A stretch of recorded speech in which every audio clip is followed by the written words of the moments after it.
As the Pilgrims did so many years ago, we have come to New England. But unlike the olden times, Bostonians have not befriended the Indians. The scene shifts to Fenway Park, where so much has been documented by the history books. And there's anticipation of what is to come. These Red Sox fired their muskets early, with Mobon delivering before he saw the whites in Cleveland's eyes. No more would they hear of past October failures or a lack of postseason fire.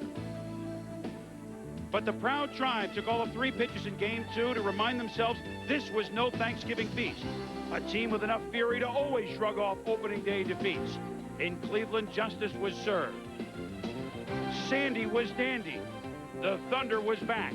So was the confidence. Now it's time to dig a little deeper. 2 games in Boston. How will this history be written?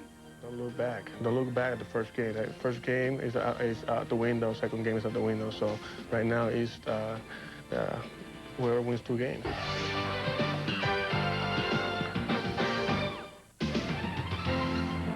The late afternoon shadows and the breeze going from left to right. A brisker feel at notable Fenway Park. As a look at the mudstep and out from the bleachers. Game 3 of the Indians and the Red Sox. Please come to Boston in the fall time. The calendar has changed literally and figuratively from September to October. Hi, everybody. I'm Chris Berman. So glad you could be with us. The first 2 games of this series, still summer-like temperatures. 14 runs scored in the first 2 games, each of the games between the Red Sox and the Indians. This one, though, temperature may be high 60 degrees. Temperatures in the 50s during the game. A good breeze. October baseball. It feels like big-time baseball. Back in the saddle. I'm glad you're feeling better. Good to see you. Ray Knight working with me, and Ray, that emotional win by the Indians in game number 2.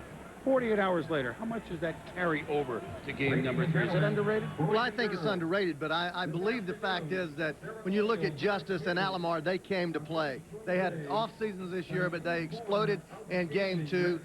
Forget about what Hargrove did. This is a day-to-day thing. The intensity is going to be there because this is a playoff. Well, certainly a man that knows what postseason baseball is all about. Both pitchers do, but in a season of marvelous stories in baseball, none really better than that of Brett Saberhagen. 2 shoulder surgeries, didn't really pitch for 18 months, and after 96 and 97, in which he had no wins in the majors, 15 wins this year, including 2 in a 6-game span in April against these Cleveland Indians. What can we expect from Saberhagen today with his rebuilt shoulder, if you will, and his knowledge about how to work in big games like this? Well, he's a warrior. You hear that word a lot, but I tell you, it could be right behind him in the dictionary simply because this guy lost about 4 miles an hour off his fastball, changed his curveball, his slider to a curveball, throws more changeup, but his strength, his forte is his control. Second in the league with only 29 walks this year. Doesn't get himself in a lot of trouble. He's only going to give you 5 or 6 innings, but that's where I think he's a lot like he once was. He used to give you 7 or 8 strong innings. Now he'll give you 5 or 6 solid ones. But Cleveland, Ray, counters with a man making his 11th postseason appearance and a Red Sox killer. Connecticut native Charlie Nagy, who in the playoffs against, well, here at Fenway Park and overall, he's 7-1 against the Red Sox lifetime, 4-0 at Fenway, including Game 3, the clincher in the 95 divisional series right here. Nagy and Saberhagen, their task to tame the bats, which were front and center in games 1 and 2. And the task of the Indians and the Red Sox for Cleveland, undo a 50-year drought for a World Series championship. For Boston, it's an 80-year famine. Autumn baseball in Fenway Park. The first time these fans have seen a postseason game since '95. It's not a long drought. But in Cleveland, when they're in there every year, they expect these things. For Boston, it's a bonus. And one of the few series, divisional series, that are actually tied at 1 game apiece. We've now had 16 series, including the 4 this year. Only 4 of them, this one and the San Diego-Houston series included, have been 1-1. The Indians lineup today for manager Mike Hargrove, who hopes that he can last more than 3 pitches today. Against Brett Saberhagen, starters lifetime are just batting 145, and the lone home run is hit by the leadoff man of all folks, Kenny Lofton, earlier this year in April. Omar Vizquel, as he did in game number 2, will bat second. David Chief Justice will play left field today. More on that in a moment. Manny Ramirez is the cleanup hitter. Jim Thome, can you hear me? At first, Travis Fryman is at third base. Brian Giles will DH today and hit 7th. Sandy Alomar has 3 doubles, hitting 8th. Joey Albacora is the second baseman, hitting 9th, against the veteran 34-year-old right-hander and rebuilt shoulder and a mainstay this year, Brett Saberhagen. Brett Saberhagen this year, 175 innings, only averaged 5.5 innings per start. You're going to see a fastball, a curveball, and a changeup. What he does better than anything, as we mentioned in the open, outstanding control, just 29 walks, second only to David Wells. He doesn't beat himself, doesn't give up a lot of big innings. Great fielding pitcher, holds runners well. And defense for the Boston Red Sox today, we're going to have Trot Nixon, a young 24-year-old minor leaguer coming up late in the season. The reason he's playing right field, Jimmy Williams said he swung the bat extremely well over the last couple of weeks when he got called up. 24 home runs down in Pawtucket. Their best young prospect, and they're going to give him a shot at this playoff scenario here. Well, one thing that we should mention, and all the commotion and Joe Brinkman and crew, the umpiring crews in the division series changed. So this is the crew that had the Yankees in Texas the first 2 games. Now the crew that we had for games 1 and 2 go on to Texas. So you saw quickly the crew, which I'll mention again, but 64 degrees and it's about to drop. They say in the suburbs tonight we could hit 39, 38 degrees. So 20 mile an hour from left to right. Keep that in mind for the left-handed batters today. We are underway at Fenway. Brett Saberhagen delivering to Kenny Lofton. Again, the umpires, Rich Garcia is the plate. Tim Cheetah is at first. Drew Coble at second. Terry Kraft at third. Durwood Merrill working the right field line. Jim Joyce the left field line. So everything's changed behind the plate, etc. We move on. And the other crew moves on. And that's, if you're wondering, did they do that just because of the incidents in game number 2? No, that's standard operating procedure. Well, as we talk about Brett Saberhagen's control, averaging only 1 walk per 9 innings this year, he gets off to a 3-0 start to Kenny Lofton. That shows you how the intensity and the butterflies are flying out there today. Here's the first strike of the game. Now, of course, the shadows will play a part today, but it's already, because it's October, the shadows have already gone all the way through the batter's box and the pitcher's mound, so it won't work against the batters trying to pick up the ball. It may work against the outfielders. There's no real way you can get ready for this sort of sun. I mean, they don't put, except if it may be an early April game, Ray, like this, that for some reason drags on to late innings.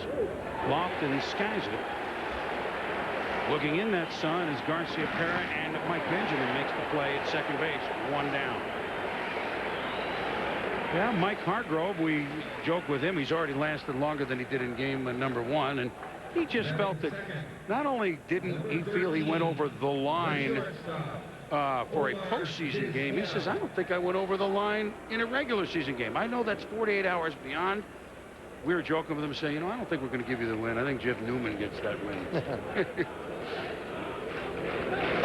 Mike said he did not do that, as Omar Vizquel looks at the strike. It was not a tactic to fire up the team, but he felt he had to make a statement, and he was as shocked as anyone to get thrown out.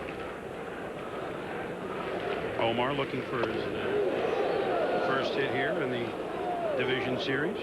I think today, Chris, we're going to see 2 pitchers that are very much alike. The only difference, I think, between Saberhagen and Nagy is that Saberhagen likes to work ahead in the count, get strikes, and then work the corners. Nagy is a guy that just picks. Throws a lot of balls. Talk to a lot of the Red Sox hitters. They say you have to be very patient against them. He does not give in. He throws a lot of split fingers and sliders, whereas Saberhagen throws a fastball for a strike, gets ahead of you, then tries to work the corners of the plate.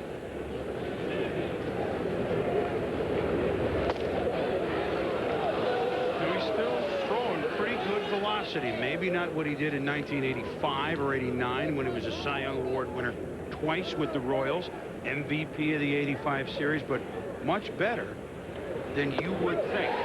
in there for strike 3 and 2. What you're going to see with him is he's going to throw 90-91. He used to throw 94-95, but he'd do it for 8 or 9 innings. He just cannot maintain that 90-mile-an-hour velocity for more than, say, 90-95 pitches, so he's become a 6-inning pitcher at most. He has not, for Jimmy Williams, Ray, gone 7 innings since July. So keep that in mind. The bullpens for Boston in particular play a key role, and I'm not just talking Gordon at the end. The guys in the middle may play a role like Dave Burba did for Cleveland in winning game number 2, although maybe not quite like Burba did coming in after 4 batters. Well, I think that's a good point to make, Chris. I believe the bullpens for both of these staffs, because you don't have, other than Pedro Martinez, and when Wakefield is really right, pitchers that go 7 innings plus. You're looking at a lot of 5-6 inning pitchers. Foul ball. So middle relief and long relief is going to be really important. Well, and guys, names like, Steve Avery perhaps plays a role, the left-hander. We saw Corsi pitch pretty well in one of the games in Cleveland. There may be some names that come to the forefront. Greg Swindell, Derek Lowe, and maybe Dennis Eckersley. And nobody was larger than Dave Burba, who now takes over the role for now as a starting rotation. If there was, well, who knows if it'll play out in this series, but Doc Gooden is in the bullpen and maybe can go today. Yeah, Doc Gooden can go today. Everybody converging on it. This is troublesome. Look at Valentin come in and make the play in fair ground right now. Folks, I don't know if the flags will really show it, but left to right and swirling at times. This could be, it doesn't show it right now, but if you see guys up, that's right. Well, here's one. So, and that's on the roof here. That's going from left. Look at this. This is a foul ball. Now it's a fair ball. Third baseman should always take charge in that. Anytime that ball goes up that high from third toward the third base, the third baseman catch that thing. I always felt like I could catch anything, even inside that catcher's circle, and I would try to call that ball if I could get there. David Justice homered, doubled last game. Fouls it off.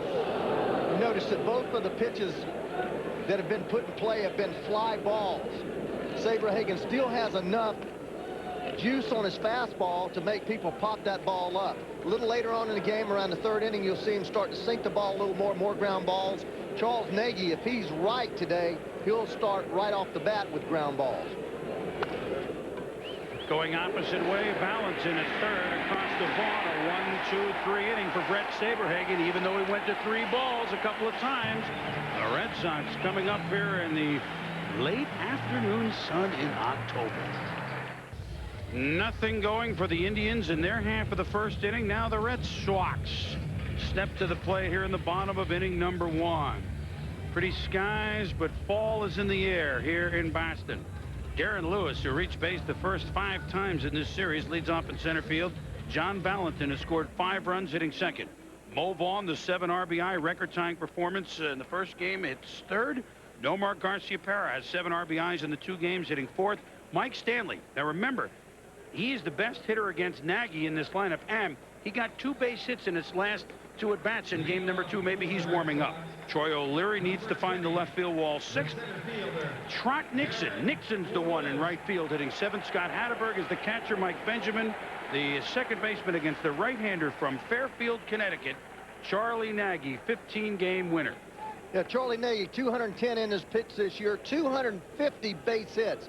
323 batting average was the highest in the American League against him for right-handed hitters.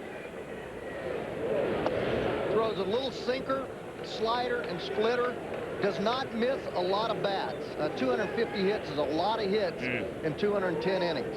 Not to mention 34 gopher balls, 3rd worst in the American League. I'm telling you, he is very hittable. He has to be right on, has to keep that ball right around the knees.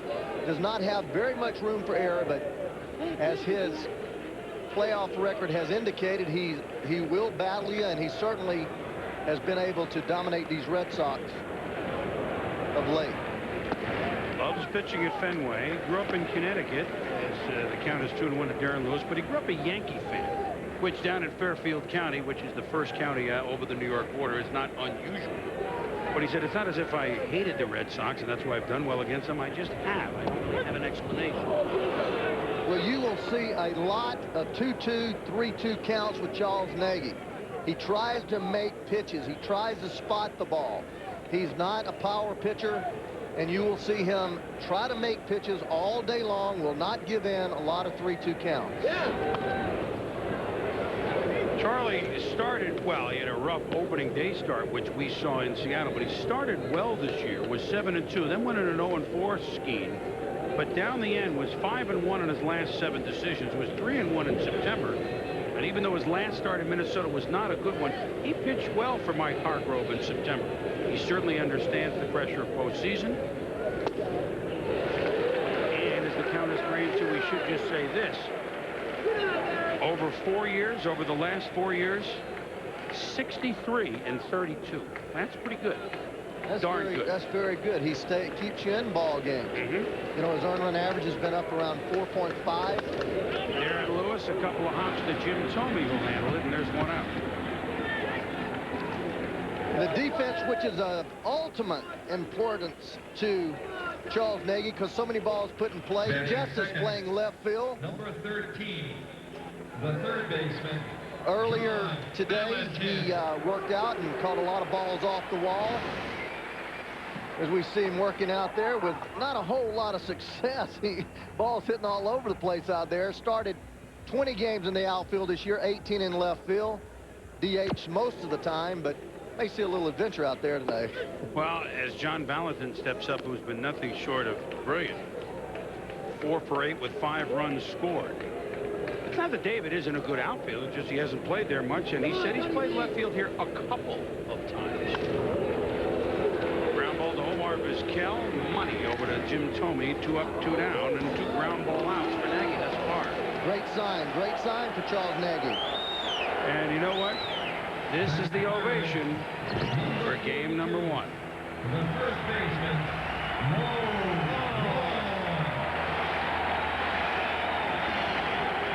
And of course the lingering, I shouldn't say lingering, the huge question of do you pay him and keep him here? And that has been a all-year soap opera saga, if you will, here in Boston, and will continue. But Mo is just letting his bat do the talking, and so far it's speaking pretty loud. Yeah, I pay him. I guarantee you I pay him. Oh, yeah. Ditto me. Which we don't have to write the check. No, we don't. They're going to have to write it to somebody, though, if they're going to compete.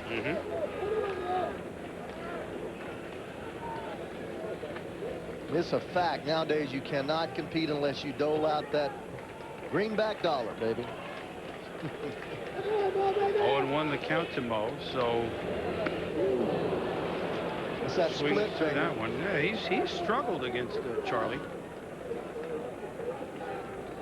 Just hit 1 home run off him lifetime and over 20 at bats. That split finger goes straight down, and Nagy, if he can keep his fastball down, that'll appear to be a fastball, and you'll see a lot of those tight swings.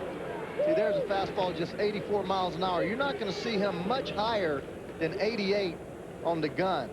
On his best day, he sometimes hits 90, but he's not a power pitcher.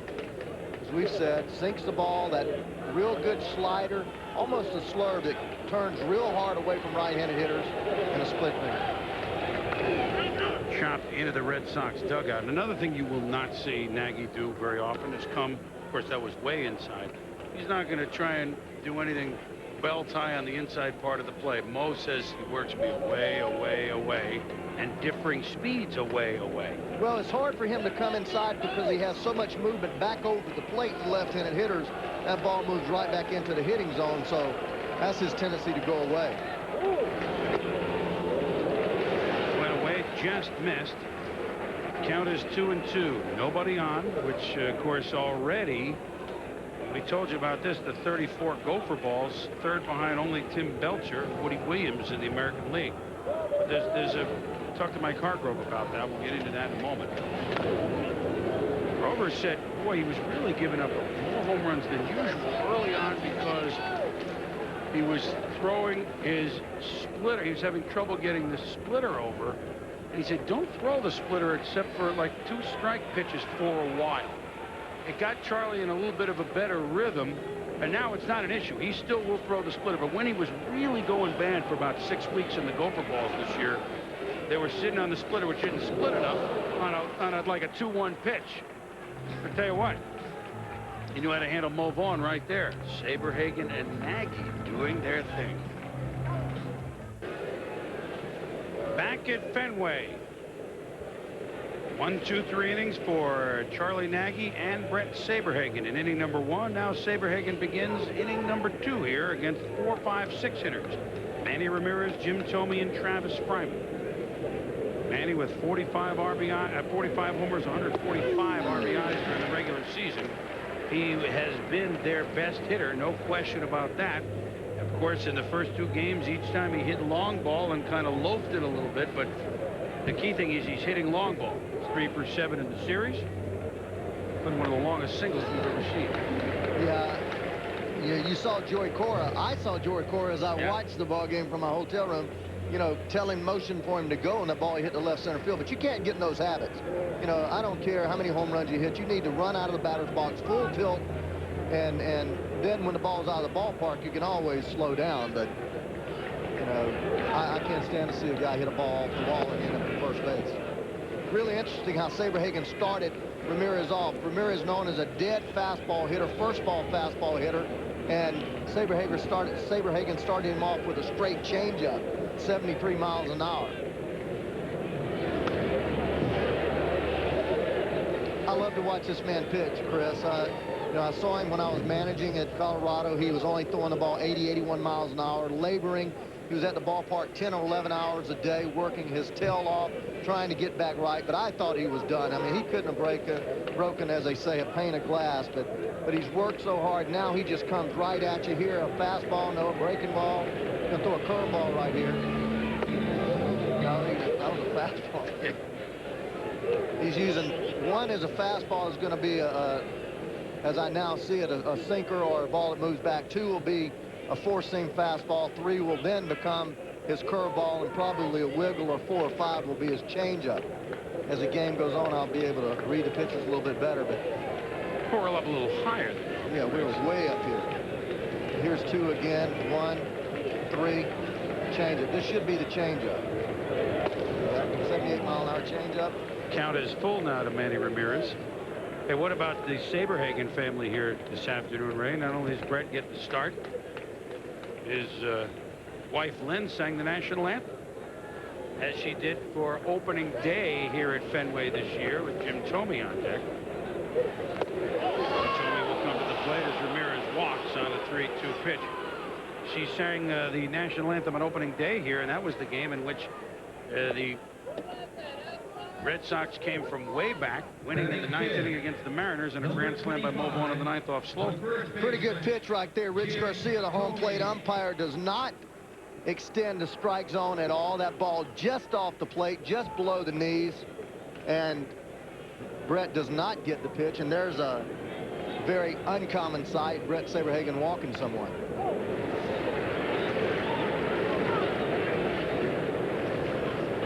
Jim Thome had a home run off Pedro Martinez in the first game, but that's his only hit in the first 2 games. If the lefty Pichur goes tomorrow, more on that later, it's possible we could see Richie Sexson at first base, the big right-handed hitter, instead of Thome. That could happen for the Indians tomorrow.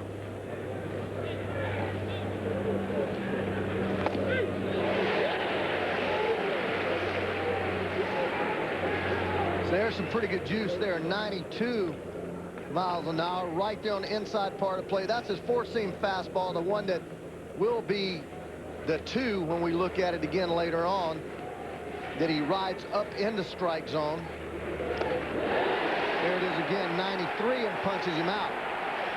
Strikeout for Saberhagen, and after 18 months of not really throwing a baseball and fighting his way back, what about his approach to baseball since his return? I appreciate the game a lot more now. It's something that, you know, I had always hoped to get back to, but wasn't sure if I was going to. And now that I'm here pitching again and being competitive, you know, that was my main goal. But the main goal after that was to get to postseason. And being back in my first full season pitching after surgery that I had and being out for 2 years and going to postseason, it's a dream come true. what a player he has been this year for the Red Sox. 11-3 after Red Sox defeats. Also, theoretically, the Red Sox lost game 2. They feel pretty good about things. That is a big game pitcher, making sure that losing streaks don't happen. He always has been a big game pitcher, Chris, and one of the really all-time great right-handed pitchers of the 1983 to 93 era there. I mean, nobody wanted to face Brett Saberhagen. As I said, 94, 95 miles an hour. He could, I mean, he juiced that ball. Great slider. 1-0 pitch to Travis Fryman to center field. Darren Lewis loping over towards right. And Ramirez back to first. There's 2 outs in the Indians' second. Now, Brett Saberhagen made 6 starts late a year ago, but it was just really to get him back into baseball mode. He came out and was 4-0 with a 1.96 ERA in April, including 2 wins over these Cleveland Indians. And that got him started, and that let the Red Sox know, hey, it's not our number 5 starter on a maybe. This is our number 3 starter big time. That changed the complexion of the whole rotation the month of April that Saberhagen had as he works down to Brian Giles DHing today with a strike. It certainly did, Chris. Early in the year in Baseball Tonight, we were looking at his pitching staff, and you knew for certain they had Pedro Martinez, and after that, you didn't know what Wakefield would do because as a knuckleballer, uncertain. They had Checo, Avery, maybe. Yeah, and Henry went down, and you just said, golly, I don't know if they're going to have enough pitching to be able to survive. And then Brett Saberhagen, as you said, came in there and just did a yeoman's job, gave them over 175 innings and won 15 ball games. And I do believe that he was the key to this ball club believing that they could win, because you start the season with one certainty in your pitching staff and so many questions, it puts a big dent in your confidence. Joe Kerrigan, the pitching coach, one of the best in the business. Everybody was just kind of hoping. 1-1 pitches inside to Giles. Make it 2-1. Just one thing at Saberhagen, and this doesn't have much to do with things, but he was always an odd year pitcher. Remember all his great years with Kansas City and the Mets? 74-30 in odd years, 36-48 and even. So even that changed this year with a big win and even season with a 15-win season. Count is 2-2 to Giles. Both he and Charlie Nagy each won 15 games this year, Ray, and the team won 19 games in which they started. So it's almost a dead heat between these two. Who will come up bigger today? There's your storyline for game 3. That'll be foul.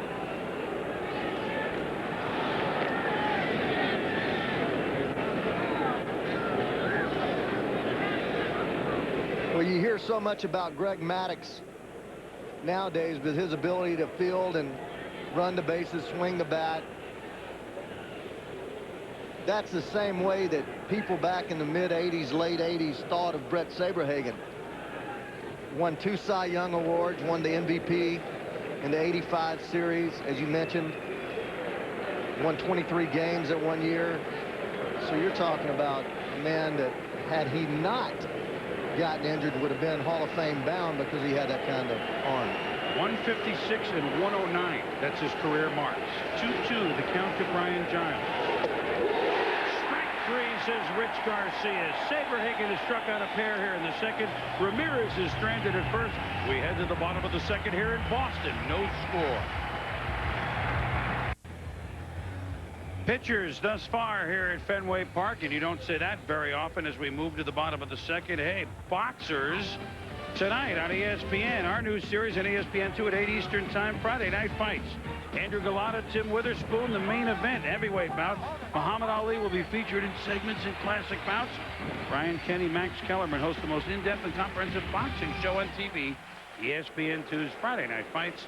Join us tonight.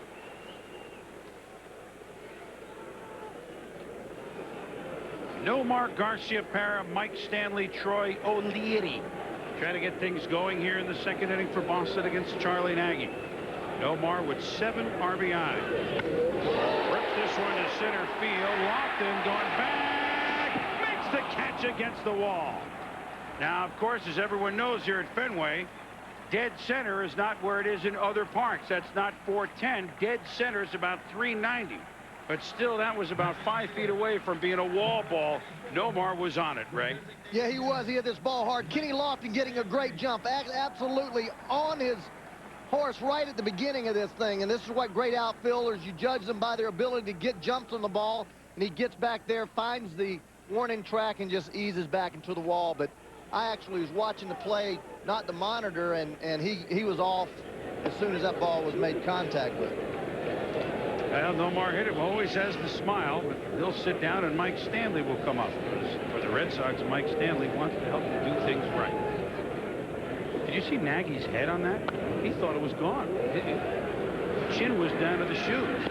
Play at second base made by Joey Cora, and Stanley is gone. And remember, Stanley, of all the Red Sox, Nagy has owned this Boston Red Sox team. Of all the Red Sox in the lineup, Stanley is the one that's touched in the most with 3 home runs. Look at Charlie's head here. Getting 6. Number 25. Watch this. Here's the crack of the bat, and Troy O'Leary. look at that. Well, the ball just didn't have enough elevation. It was certainly hit hard enough. It was just a line drive, and he knew that ball was a rocket off the bat, but it just didn't get high enough and didn't carry. Here's a guy the Red Sox need to get going. It's Troy O'Leary, who in the series is 1 for 8. Troy is an inside-out swinger, Ray. He likes to scrape the ball off the wall for a lot of his doubles. And some of the Red Sox brain trust said, well, we wish we could at least bring a little picture of Fenway Park and bring it along on the road. They're hoping that even though he's a lefty, he goes the opposite way some, and the sight of the green monster wakes him up at the plate a little bit, because they're going to need hitting other than just the top, 4, and then Stanley woke up at the end of game number 2. They're going to need more hitting than just the top of the line. There you go. And it, case in point, at home, 100 points better. There it is. 37 feet high monster. I think left-handed hitters feel like they're hitting more in a cage. You always seem to hit the ball better when you're in a cage because the surroundings are brought in, the focus is sharper. And I think left-handed hitters here, not only because the wall's there. Well, he pulls it, and Jim Thome is there, and Charlie Nagy 6 up, 6 down for him thus far. Red Sox killer Charlie Nagy doing his stuff. We are scoreless at the end of 2. Sandy coming up. Scoreless duel between Brett Saberhagen and Charlie Nagy here in the top of the 3rd in a pivotal Game 3 of the best-of-5 series between the Indians and the Red Sox. Sandy Alomar Jr. steps up, and we've talked for the first couple of games and what about the worst offensive season that he's ever had. He's hurt. 6 homers, 235, but yet you turn on the light in the postseason, 3 for 7, a couple of doubles. Just to show, did he go? Yes, sir, 2 strikes. He had 3 doubles in his last 14 games in the regular season, Ray. And he's got the 3 doubles in the 2 postseason games. You turn on the light, these guys know what time it is. It's just a matter of concentration, Chris. I don't know what happens, but... Bat splinters. Garcia Parra to Vaughn. Alomar's gone, 1 out. But great players have abilities to go to that level that people talk about. You see it in so many different sports. Free throw shooters, golfers making putts, and quarterbacks and hooking up with wide receivers.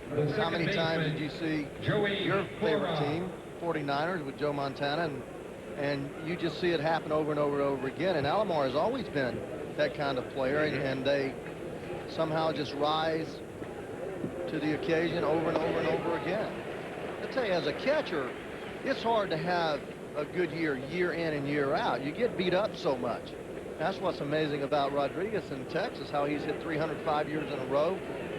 Some kind of talent. I know Johnny Bench seemed to have a great year, then an average year, then a great year, and an average year, because, I mean, their toenails are beat up, their knuckles are, their forearms, they're just beat to death. They say he can catch for us at any time he wants. 0-2 pitch to Joey Cora. Fastball misses outside. Cora coming over in the middle of the season from the Seattle Mariners, so even though he hasn't been in the postseason with these Indians, he certainly knows what it's all about. The Mariners have been there in recent years. Sky Mo Vaughn calling for it. No, now it's Benjamin behind him. Mo is the deke. That was like the fake fair catch and let it roll into the end zone, you know. But that's Benjamin's ball in that particular case, and they're 2 up and 2 down for Saberhagen as we move to the top of the order, and Kenny Lofton. Another thing I look at with pitchers is posture and how they actually stand on the mound and how they look to appear. When you watch Saberhagen, he's out there, he looks as if he believes he can win. And he's always looked that way, even when he couldn't throw the ball hard. But he has that posture, that demeanor, that presence that just exudes confidence, and people feast off of that. His teammates feast off of it. The opposition doesn't. You know what Kenny Lofton can do at the top of the order? A home run on Pedro Martinez in game 1, albeit at that point it was, you know, an 8-0 game, and he and Tomey went deep. One thing about Saberhagen is we'll keep our eye on this, Ray, and first time through the lineup this year, opponents hit .216 against them. Second time through, .288. The third time through, if he makes it through, .304. So he certainly has done a heck of a job. There it is, the first time through, and today that, you know, he gave up 1 walk and retired the other 8 guys. So we'll see if second time or third time is a charm for the Tribe. Not here. Saberhagen is still the snake charmer here at Fenway. We head to the bottom of the third of a scoreless game in Boston. Chris Berman and Ray Knight with you at Fenway Park, and here is the move by Jimmy Williams in right field. Nixon's the one. 24-year-old Trot Nixon. Christopher Trotman Nixon. Wilmington, North Carolina. I don't know if they're looking for lightning in a bottle a la Shane Spencer with the Yankees, but he swung the bat well after his call-up on September the 6th. Made the postseason roster, a pinch hit, got aboard, and hitting number 2, and the Red Sox were thinking about creeping in that game number 2. And Darren Bragg 1 for 11 lifetime against Charlie Nagy also had something to do with the move by Jimmy Williams. Trot Nixon, very good low ball hitter. Nagy keeps the ball down. Jimmy thought it'd be a good matchup. Well, 7 up, 7 down for Charlie Nagy thus far. And hey, what a series. This is 1-1. What a series that San Diego-Houston series coming in. You know, a lot of people forgot about the Padres, right? You can't forget about it with Kevin Brown and Greg Vaughn as they won game number 1. Jim Frito-Layritz with a tying homer yesterday in the 9th, only to see Billy Spires deliver for the Astros in the bottom of the 9th. We will have that game. Game 3 from the Murph at 11 Eastern, 8 Pacific.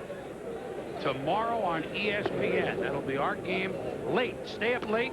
And that would be just right for me, man. Well, I tell you that what. 11 o'clock game would be just right for me. Well, I tell you what. You and I might be doing that. Yes, game. we may. We'll see. There's details to follow. By the way, as Scott Hatteberg, who caught game 1 and did not catch as Varitek did in game 2, steps to the plate.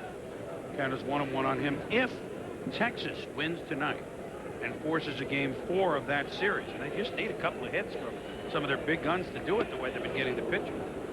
Then that game 4, would be on ESPN, 1 o'clock Eastern, 12 Central, 10 a.m. Pacific tomorrow. Then we would have a doubleheader if the Rangers-Yankees go 4 games. Our friends at NBC and Fox also telecasting tomorrow. So if it's wall-to-wall baseball you want, you got it.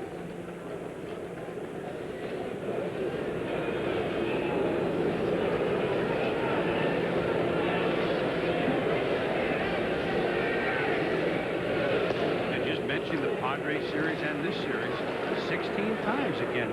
We've had this division round in 4 years.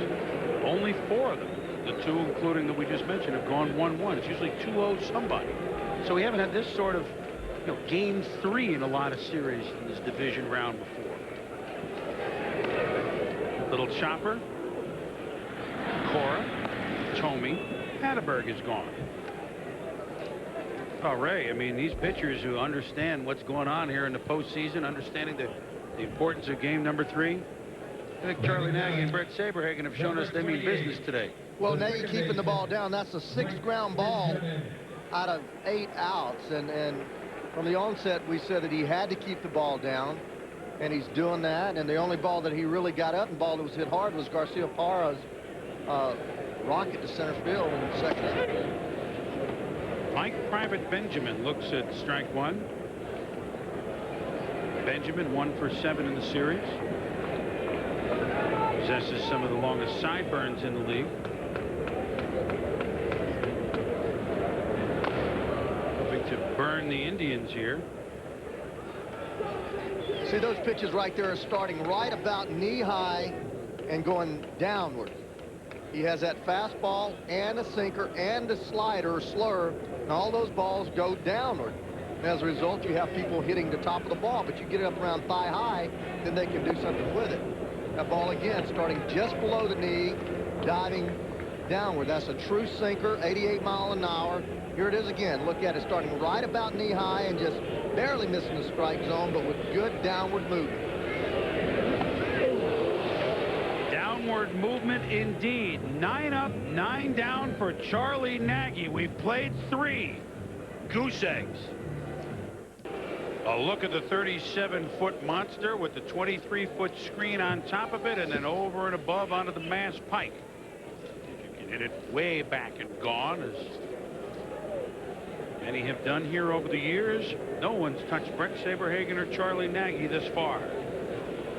3 innings, no runs, no hits.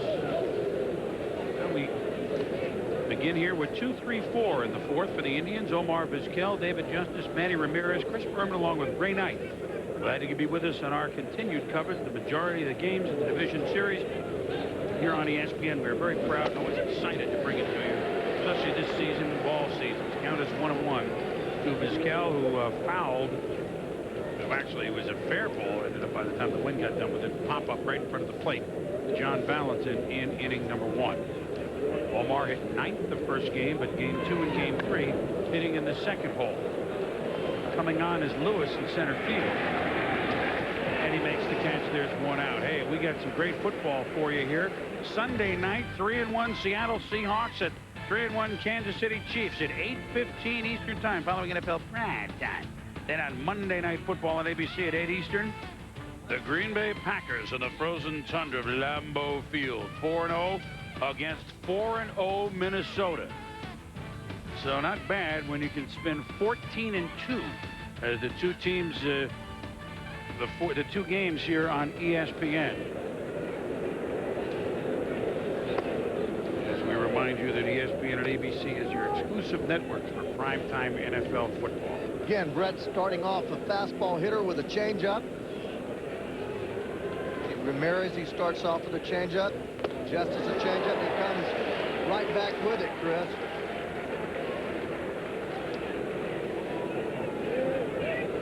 Let's see if he busts him inside now with that 4-seam fastball to make him think something a little different. Gonna go with a changeup again. 3 changeups in a row. 2-1 to David Justice. That tells you a little bit of something. He doesn't want to give David Justice a fastball to hit. See what he does 2-1. I would be surprised if he came back with something else soft. I know one thing. He's not going to throw him. I don't believe he'll throw him a fastball. Another changeup. No. 3. That's going to be a curveball. I'm not reading these signs too good today. Good fastball right there, challenging him. A little bit of sink to it. So far, he's thrown a fastball on a 1, 2, and a 3. Now, I know that's a changeup. Skies this one. Center field is Darren Lewis. Left center makes the play. So 2 fly ball outs here. And all of us, baseball fan or whoever you are, thinking about Darryl Strawberry and the news of his colon cancer. And you only wish Straw the best. Surgery tomorrow. And number 39 on Moe's hat. Right fielder. Certainly, he made a year, Darryl Strawberry, and you can only wish you the best, Darryl. Great friend of mine, Darryl. You know, the world is there with you, man. We're praying for you. I know how strong you are and how tough you are mentally. Your buddy Eric Davis went through it, and he came back and had such a great year, and just let that be a testament of what can happen. But we're there with you, and I know you're hurting, but we're hurting right there with you, partner. pitch to Manny Ramirez, who walked, the only base runner in the game. He did go around, says Garcia behind the plate, and cheated first. See, this is just a pitch that he knows he's a fastball hitter, and he shows him the fastball up in the strike zone. You show a hitter what you know he's looking for, but just out of the strike zone, and Ramirez chases it.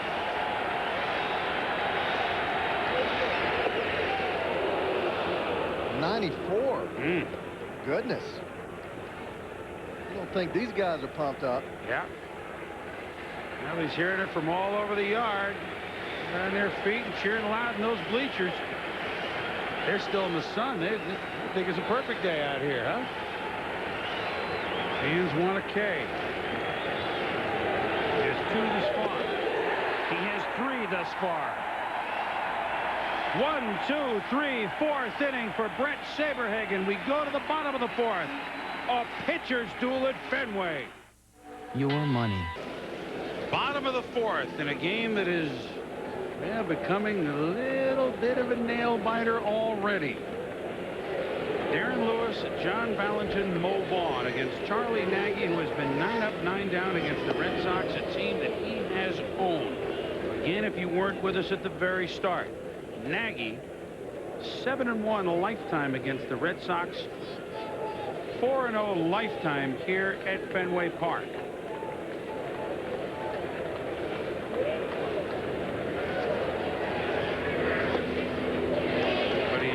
Darren Lewis off with 2 balls.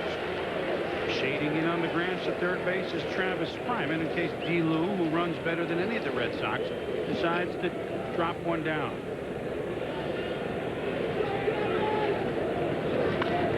Chops it. Fryman off his glove, and we have a hit.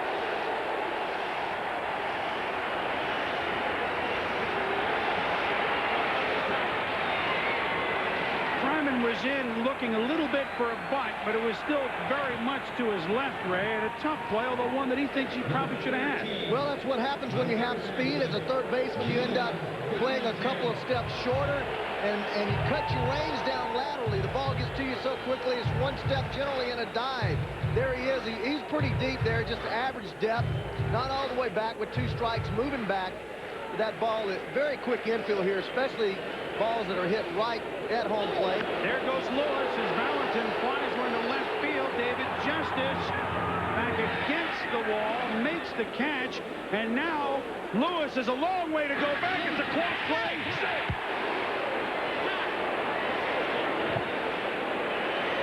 That's one of the most unusual things you've ever seen, because the runner was going. He didn't pick up the ball. He was past second base. He has to go back and tag second on his way back to first, which made that really exciting. Absolutely, and I think what happened there with Darren Lewis, because it's happened so many times, he believed that Justice was deking on this fly ball. There's been so many balls hit off the wall. Valentin thinks the ball may be off the wall, but the wind blowing from left to right. I believe he had to pick this ball up, but he thinks that Davis Justice is deking him, thinking the ball's off the wall. Then he turns back, goes back, retouches second base. I think he retouched it. He gets back, barely safe, but that is what happened. Darren Lewis definitely looked in at Valentin, but he thought that ball was off the wall. His left fielders deke all the time here, and then turn around and try to catch the ball and rebound. Hey, give Justice the nod. He's only played left field here a couple of games. He did a good job. Well, all he was doing was trying to catch it, but they've seen so many guys turn up like they're catching the ball. Yeah. Yastrzemski used to do it all the time. Oh, man, all the time. Here's Mo Vaughn, struck out in the first inning against Nagy. 7 RBIs in game number 1 with a pair of home runs. Tying the record, I'm sorry, Ray, by Edgar Martinez of the most RBIs in any one postseason game, Game 4 Division Series, Seattle against the Yankees in '95. So Mo in the record books, and Nagy says that's great, but we're in a scoreless game here.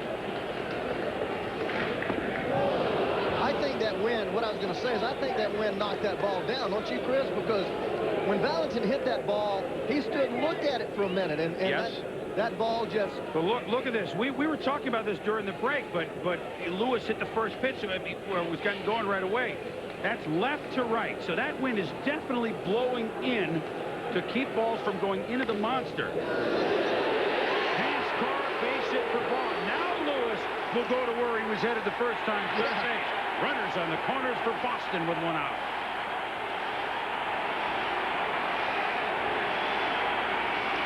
So there's your Mo Vaughn, not only power hitter, the Mo Vaughn that contended for the batting title until the last day of the season, won by Bernie Williams. Well, this is a ball that just did not sink very much, hit very hard up the middle.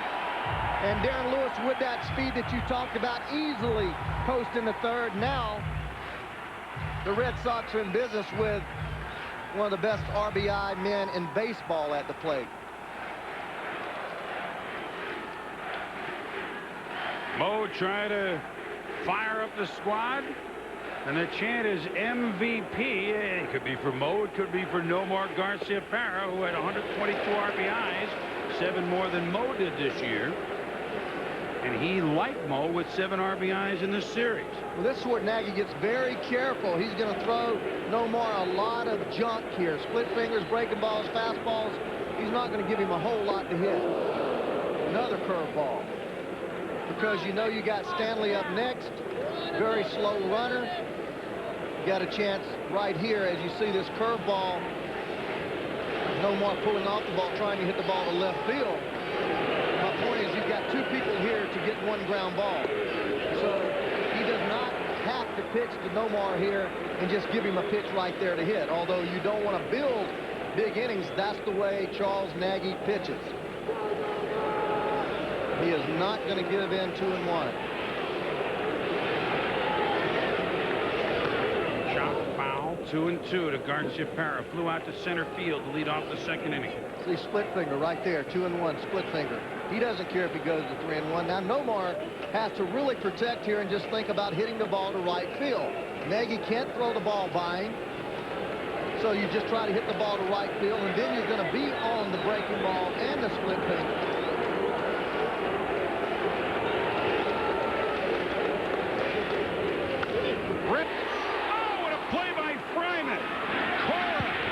Can't quite turn it. Run scores.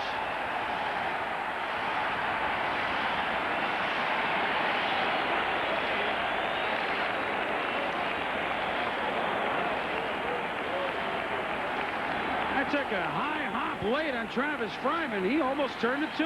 Well, if you look in this game and it's a 1-run game, you're going to look back to this play. That ball was smoked. I mean, smoked down there all the way in the corner. Would have had runners at 2nd and 3rd. Instead, he 1 run in, almost turns 2. Nomar busting his tail out of there, but tremendous play right there as you see Nomar running hard all the way. But that ball was a rocket, Chris, and I tell you, I've been over there many times. That ball coming up like that after you've already started to make you dive is a very difficult play. Travis made it and may have turned this into a 1-run inning as opposed to a crooked number up on that board. RBI, Garciaparra, his 8th of this now 3-game series. And Mike Stanley, who grounded to second base, looks at strike 1.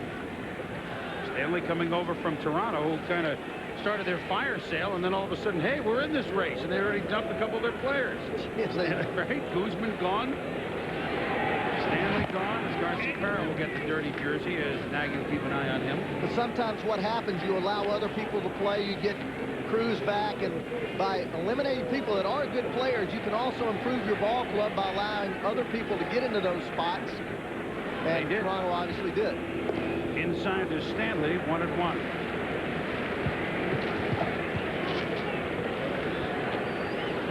Red Sox last in the league in stolen bases. Absolutely last in the league in stolen bases.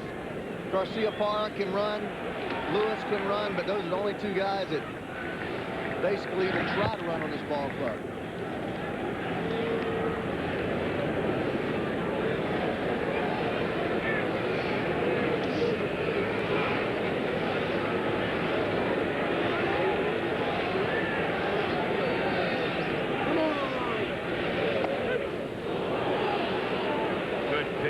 Charlie Nagy on the outside corner, 1-2. There surely was, Chris, and this is a time that I would contemplate running here. What you have is 2 strikes on the hitter down in the count. Probability of Nagy throwing some type of off-speed pitch. And even if you're thrown out, you start the inning off with a good hitter leading off. And Sandy Alomar's thinking the same thing. As he puts down split fingers, it means throw over the first base. catchers have directives. Throw over, step off, slide step. Usually they use the split finger and then a number to indicate what they want him to do. Swung on and missed. So Nagy bounces back. A fine play by Fryman, but the Red Sox scratch through. We've played 4. 1-0 Boston.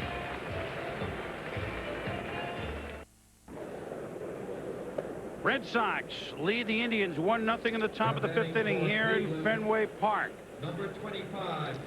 And as the Tribe comes to the plate, Jim Thome. Sports Center at 7. Following us here, this game at Fenway. If you want to see the Yankees and the Rangers from Texas, Game 3, our friends at NBC will have that for you. Sports Center with Linda and Steve Levy afterwards at 11 o'clock. And baseball tonight with Ravi and Peter Gammons and Al Leiter. Al's been great in the studio, as we knew he would be. With the striped tie last night. I mean, you know, that's a Jersey type guy. So we hope you've enjoyed our continued coverage of baseball tonight before all the festivities begin and after it's all over. We'll see if the Yankees are moving on or if Texas makes them sweat. Lowell has the lead here. The National League swings back tomorrow. Everybody going tomorrow if necessary. Jim Thome, Travis Fryman, Brian Giles. Thome, center field. Darren Lewis back, looking up, gone!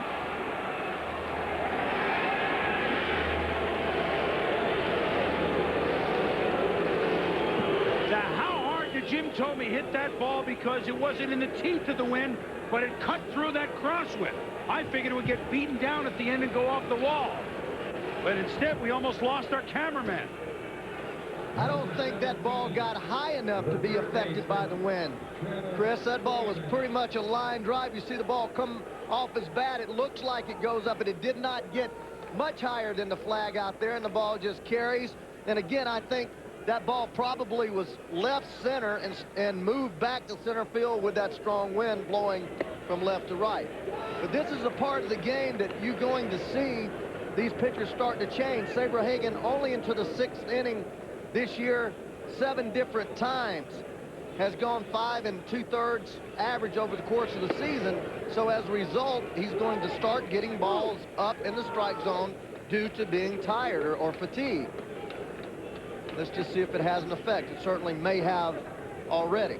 Thome's 2nd home run of the series, and I hope Dina Sheldon, our camerawoman out there, is okay. I think so. I think we got the thumbs up. There, okay. All right, Dina, yeah, there's the ball. Perfect. Good job. And right, you heard the thud. I tell you what, we got a good view of the rotation on that. She's still looking up. She thought that ball went right off. We did. Figure you got to be safe 390 feet in center field.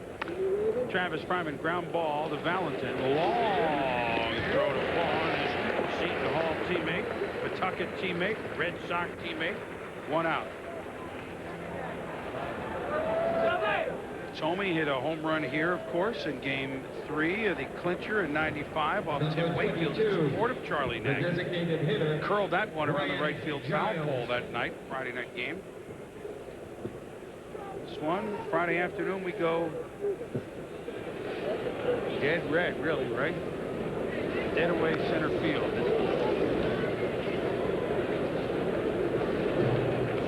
Just a little thing about center field here at Fenway. Now, if there was a World Series here, maybe they would open these seats up again. But right to where Thome hit the home run, that's an area called Knig's Corner.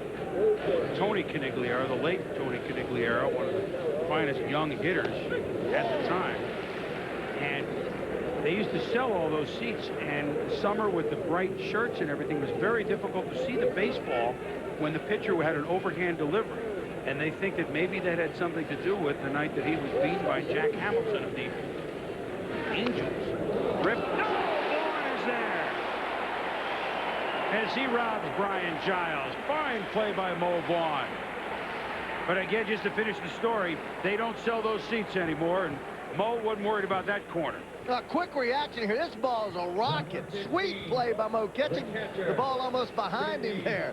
That ball get rattling around that corner, and you're talking about a lot of angles. You try hitting one down in that right field corner and see what happens. This ballpark has more angles than any park in baseball, no doubt about it.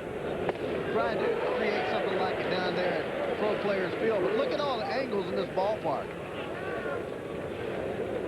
That is the right field corner there. Center field. Well, that's right center field at 420. Dead center's more like 390. And again, they don't sell those seats, so you get the batters a chance to see the ball coming. And of course, left field is an adventure all to itself. Right down the left field and the right field line, you have no room at all. I mean, that foul line runs right down and almost intersects into that wall. Saberhagen rearing back a little bit here to Sandy Alomar, 1-2. Sandy grounded it short the first time up. Something that comes into play here, Chris, too, is that third base wall so often, and the first base wall, when balls are hit down that corner, the shortstop has to go out and get them because the ball caroms right back out in the short left field, right behind the shortstop.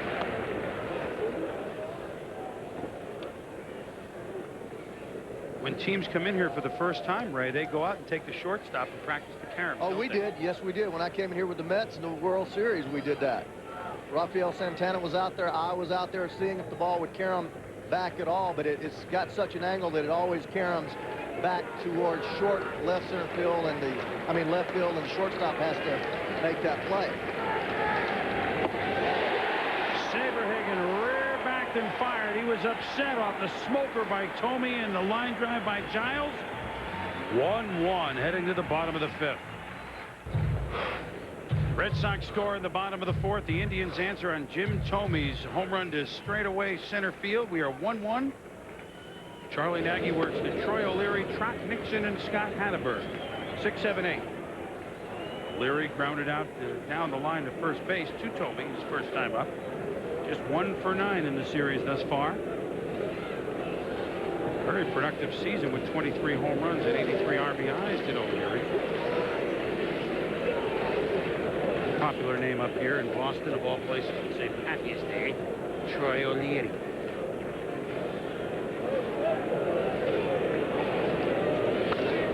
Ground ball that's booted by Cora, but he recovers in time, and O'Leary's gone. He's now 1 for 10. But we told you the second time through against Brett Saberhagen how the teams have batted better against him. For Charlie Nagy, it's pretty similar as well, Ray. ERA in innings 1 through 4 this year, very good. Well, they're good, 3.85, but it about doubles after that. Yeah, doubles, 7.49. That's a lot of runs there. And again, when pitchers start getting a little tired, a little fatigued, their legs get tired, especially this time of the year. They don't have quite as much zip with their fastball. Their movement is a little more slight. It's not as quick and as late.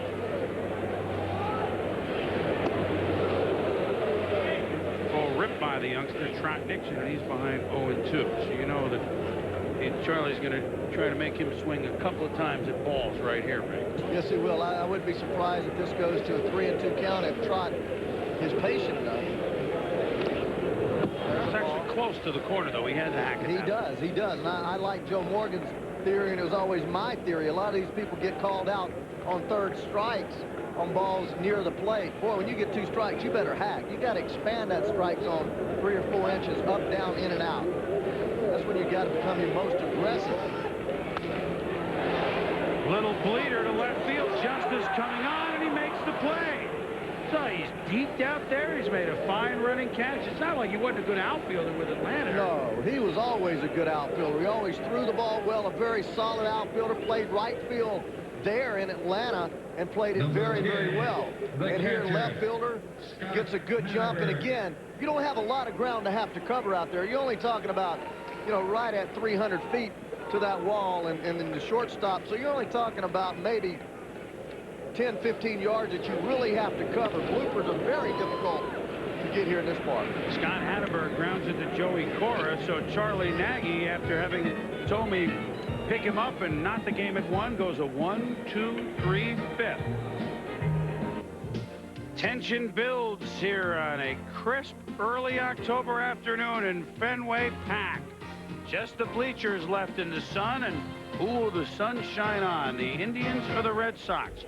We are 1-1 as we head to the 6th inning, and Ray, after 14 runs scored in the first game of the series and 14 runs scored in the second game of the series.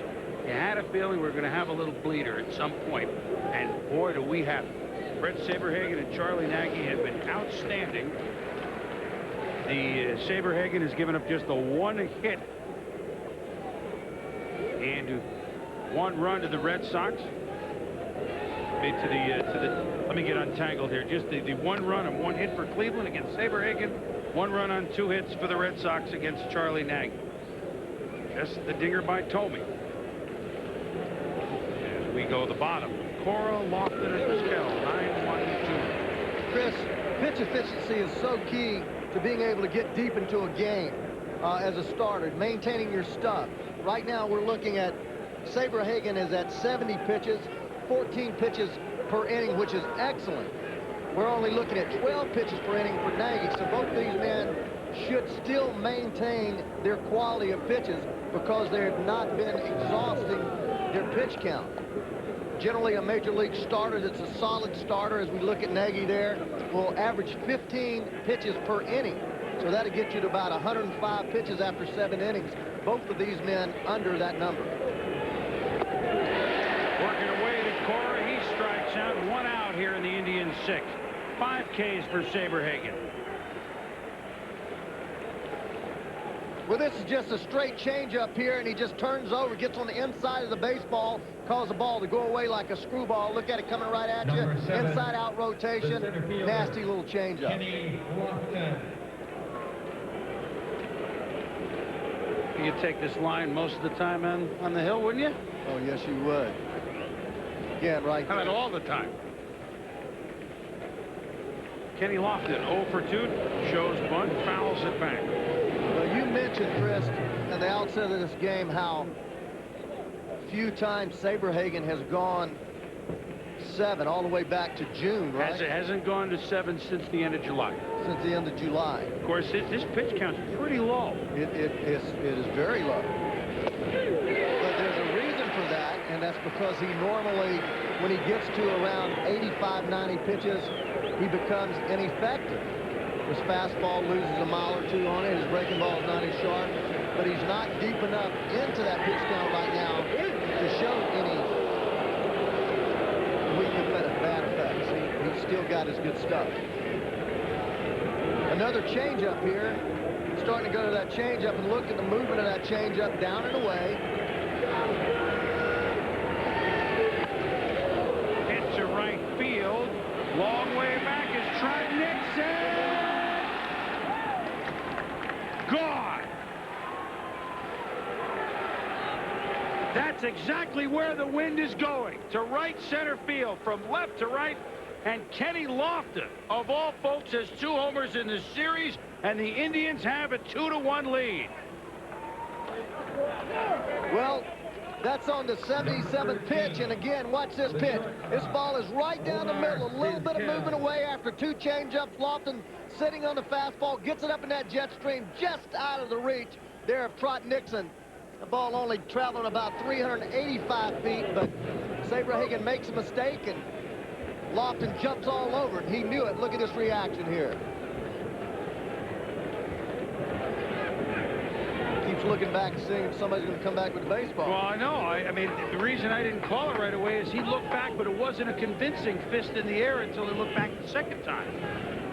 Right in the sun and the shadows, Nixon gave it an effort. Here's Mo Vaughn. Will squeeze this in foul ground, and Vizquel is gone. So, leadoff homer by Tomey in the 5th inning and a 1-out homer by Lofton in the 6th.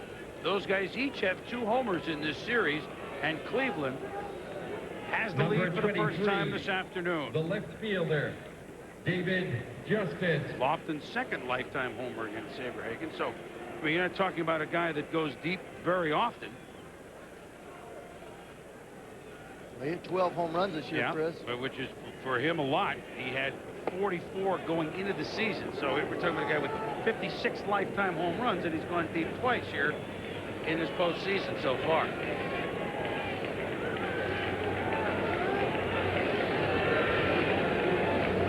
Count is 1-0 on David Justice. And now, it's only 2-1, but you know how, if not negative, let me use the word pessimistic Well, the New England folk have been I'm regarding the sitting Red here, Sox. I didn't know what you were going to say, but all of a sudden it's deathly quiet. It's just 2-1. 2-1. But I can't describe the fatalistic we're just in the attitude. 6th inning here. My goodness. This is a mile high. Mike Benjamin near the line, now in foul ground, and justice is gone.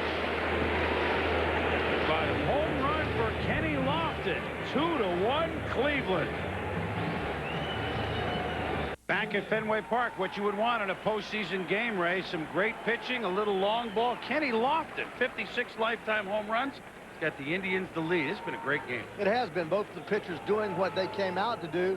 Saberhagen just throwing that fastball and the curveball and the changeup. Nagy really effective with that sinker down in the strike zone. Not a whole lot of offense, but 2 bombs.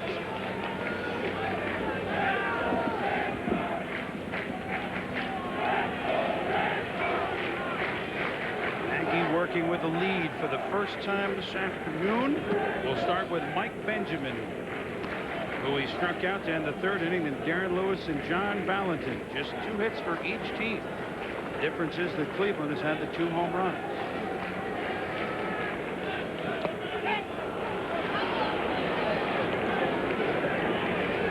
Good curveball there from Nagy. Has thrown mainly fastballs and splitters thus far this evening. Now starting to break out that curveball. Little grounder to Travis Fryman over to Tomey. There's 1 out. Dare we say 20 years ago at almost exactly this time in this park, 2-0 lead, 7th inning, Mike Torres delivers the unlikely bat of Bucky Dent. 3-run home run as Yaz can only watch it go, and it ended up being the Yankees over the Red Sox in this park. 1-game playoff, and no one, everyone in New England remembers where they were during that hit by, as they affectionately call him, Bucky Bleeping Dent up here in New England. And there's Kenny Lofton, who maybe almost as unlikely a man to hit a home run. Now, it's not exactly the same circumstance, but 20 years ago, a late afternoon start, same day. Oh, man, it's just dripping with iron. It's awful. For those who grew up here. The only thing is they still have to get the Red Sox out. Well, he remembers. 12 more times, 12 more outs, brother. 11 more outs. The year Jimmy had that here, huh? Born with 12 bases. All for naught. It's just eerie that it's the exact same day. Hit pretty well to center field, but Lofton is there. Dennis Eckersley was here, sitting right around where he is. And you know what? Eck looked then about the way he looks now. He hasn't changed much. Not at all. That's what he's. Number 13. Remember one time. The 3rd baseman. Yeah, he doesn't wake up. Well, now he might wake up around the 7th or 8th inning since he's more of a setup man. Yeah. But back then he didn't wake up to about 1 out in the 9th. Usually they started him pretty clean, didn't they? Oh no, then he was 20-game. Oh, he was a starter, wasn't he? Yes, he My was. gosh, that was long. Well, that's a long time ago. Yeah, hey. Heck, maybe back next year, you know, for his 25th season. Well, we go back to that time, and it just makes you all aflutter. John Valentin, base hit. A base runner on now for Mo Vaughn. And the crowd knows it. Listen to them come up now with Vaughn coming up and Valentin after his 5th hit of the series.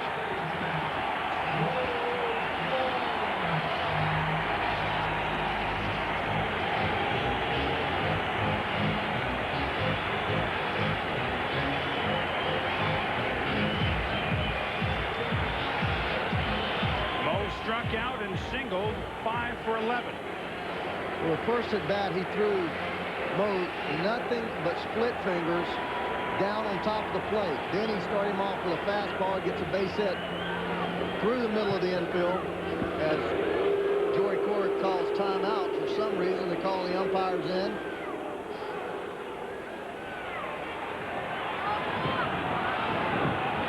Not sure what this is, Ray.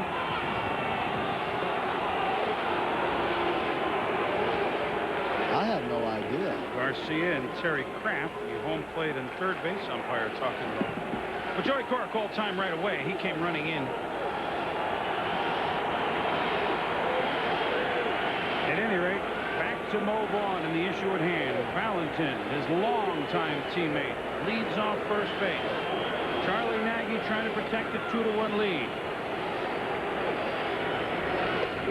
Way ahead of that one. He's just rotating the speeds again on Vaughn, strike one.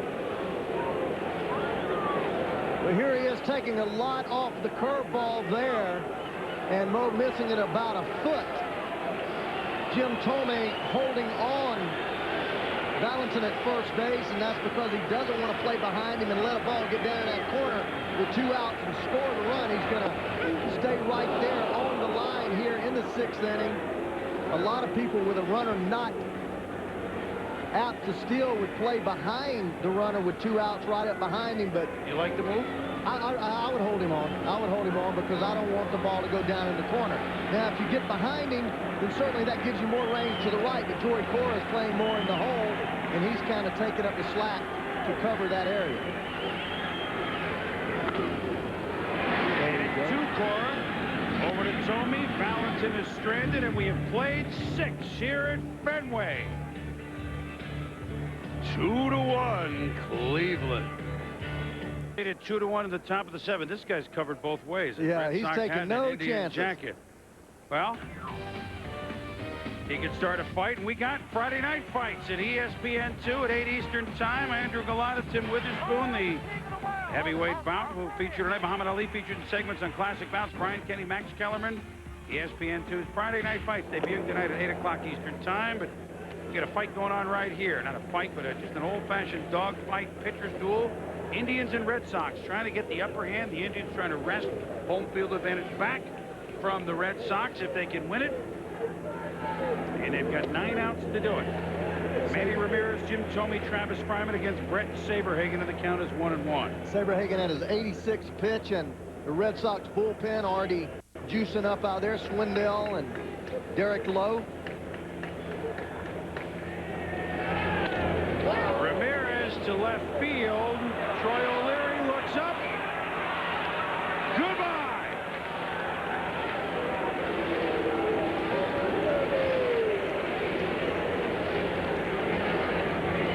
That one was hit in the teeth of a wind, which has died a little bit.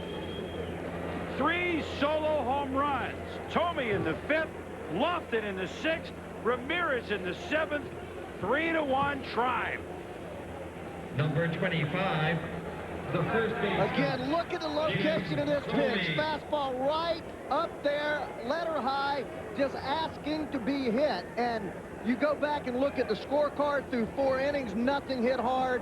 Then the home run in the 5th, home run in the 6th, home run in the 7th. And it goes to show you why Brett Saberhagen has trouble in the 5th, 6th, 7th inning. As he gets tired, he loses his ability to locate.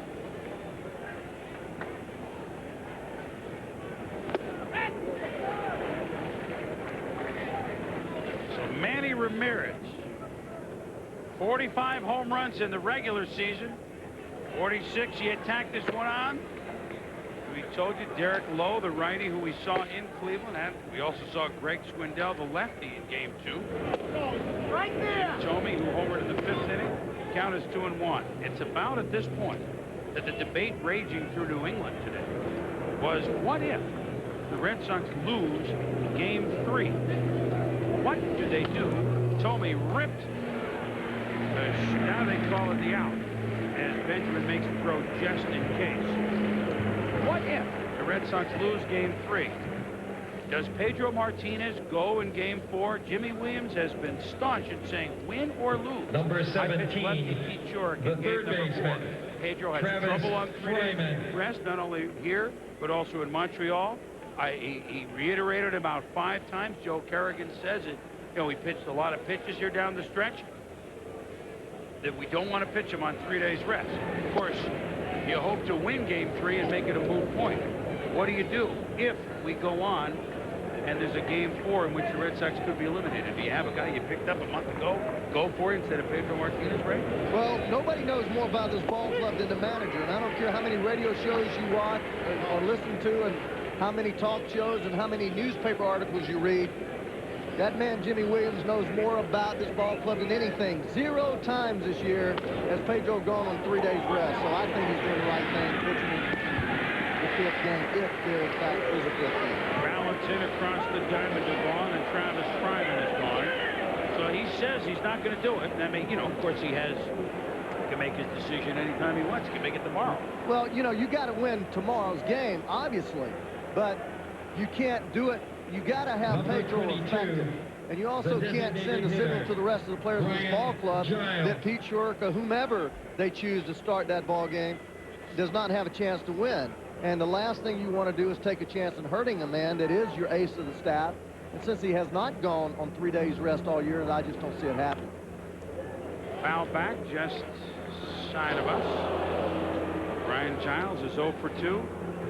So Cleveland with 3 hits, all of them home runs. Now, if Pedro goes in tomorrow morning and says, hey, Skip, I feel great. I want to go out there. I feel like I'm our best chance to win. Then, you know, the manager will always listen to that. But I don't think you subject a young man to that unless he comes to you. And then again, I just don't know if it's the best thing to do. Well, suffice it to say, it'll be a debate for 24 hours up here. Will he or won't he? Of course, the Red Sox can make that a moot point and come back and win this thing. And Shork would go as expected against Bartolo Colon. Missed outside.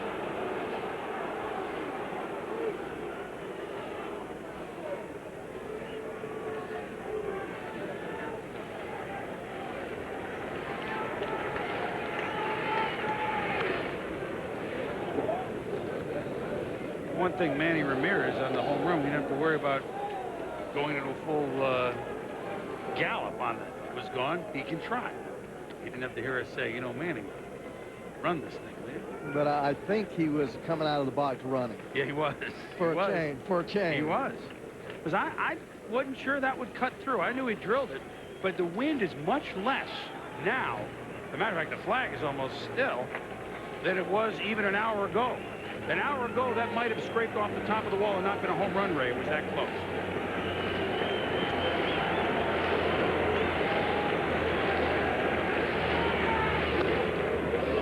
Giles staying alive. He is struck out and lined out to first baseman Mo Vaughn. Well, see, now it was just done, and now it's blowing again. But Old Glory was out there. Just like gusting. A postage stamp before. Yeah, it's just gusting, Chris. You know, the wind's gusting, and as in ballparks like this with the high walls, sometimes that wind gets out there and it takes the ball the opposite way in which it shows you. As you see in a lot of the circular stadiums, you think the wind's blowing out, and it hits that outside wall and comes back, and it actually knocks the ball down. First hit that was not a homer for the Indians. Brian Giles, the Number DH. 15, the catcher, Bring up Sandy Alomar. 100 pitches now for Saberhagen. This will be Brett's last inning. I feel certain of that.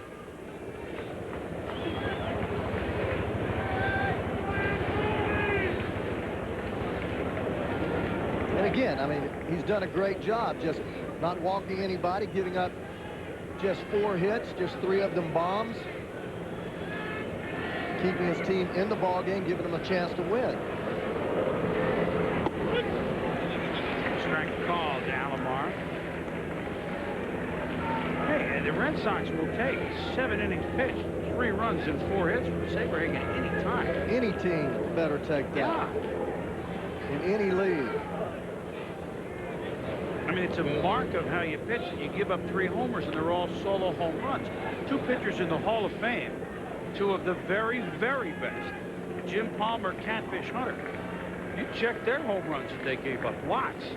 Solos, though. Napoleon solos. But in this case, Nagy has more than matched him thus far.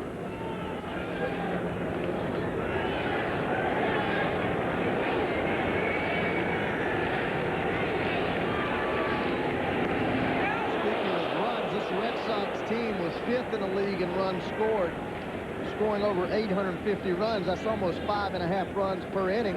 Look at here, he's never really on the mound. He was behind the mound there, never actually towed the rubber trying to trick. Well, Red Sox scored more runs than Cleveland this year, which might surprise some people. Higher batting average. I mean, you look at the lineup and the names and you wouldn't think so, but they did this year. So you look at that name in the lineup and you say, okay, see how they do. Yeah, he's going to put up about 200 of them. He's going to put up about 200 more. Yeah. That's 400 when you look at their RBIs and their runs scored.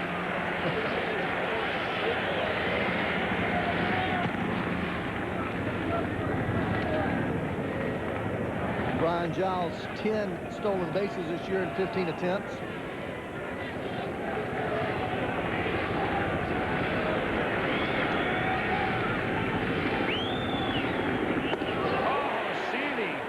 Tried to tomahawk a pitch out of the strike zone. But another bomb for Manny Ramirez, and Cleveland thus far has had a host of heroes.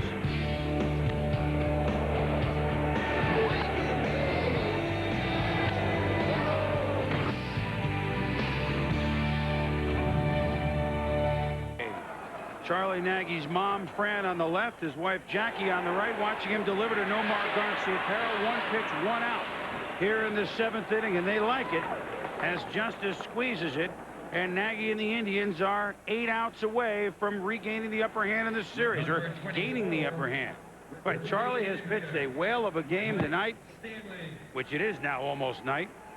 Remember, he is 4-0 lifetime here at Fenway, 7-1 against this team, so business as usual for Fairfield, Connecticut, the University of Connecticut, former #1 pick of the Indians, Charlie Nagy. People just feel good in some ballparks and some batters' boxes.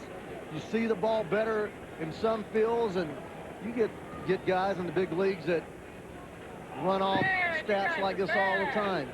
Chris, when I went to Atlanta, I hit 400 my whole career there. My family came. You know, it was just a real positive feeling. And obviously, Charles Nagy feels a little positive about being back in New England. 31 years of age. You know, he had to endure all winter long being the losing pitcher. 11th inning. Going up to base Sid Renteria. 7th game. Came on in relief. And not that it was his fault that the Indians lost the World Series, but you got to sleep with that for 6 months before you get back on the mound. That's a heavy, heavy load, Ray. Well, it is a heavy load, but if you're a professional, you just go to sleep that night and you turn the page. You know, you just can't deal with it all the time, or it'll wear you butt out.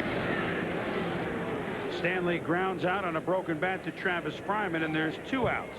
This copyrighted telecast presented by authority of the Office of the Commissioner of Baseball may not be reproduced or retransmitted in any form. Accounts and descriptions of this game may not be disseminated without express written consent. Well, we think he's done. We don't know that yet. Well, he's at 100 pitches. I have to believe that his evening is over.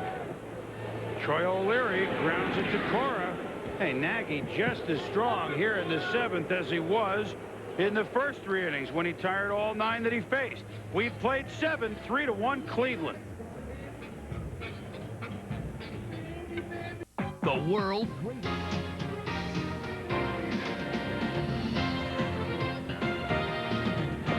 Three to 1 Indians leading here in Boston, and that will be it for Brett Saberhagen, who pitched brilliantly but allowed 3 solo homers to Jim Thome in the 5th, Kenny Lofton in the 6th, Manny Ramirez in the 7th, so he can stand only to lose this game after a valiant effort and a heck of a line. 7 strikeouts.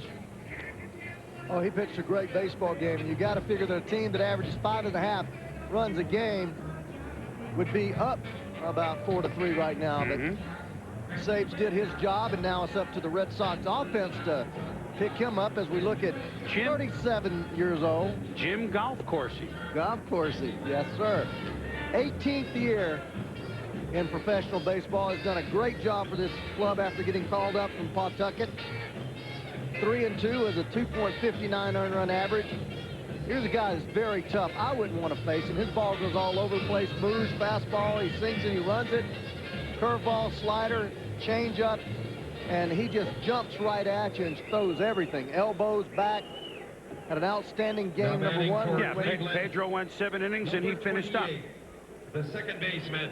So they're looking for more of the same, although this time in a keep them close type of role as opposed to just close it out role. Cora Lofton Vizquel.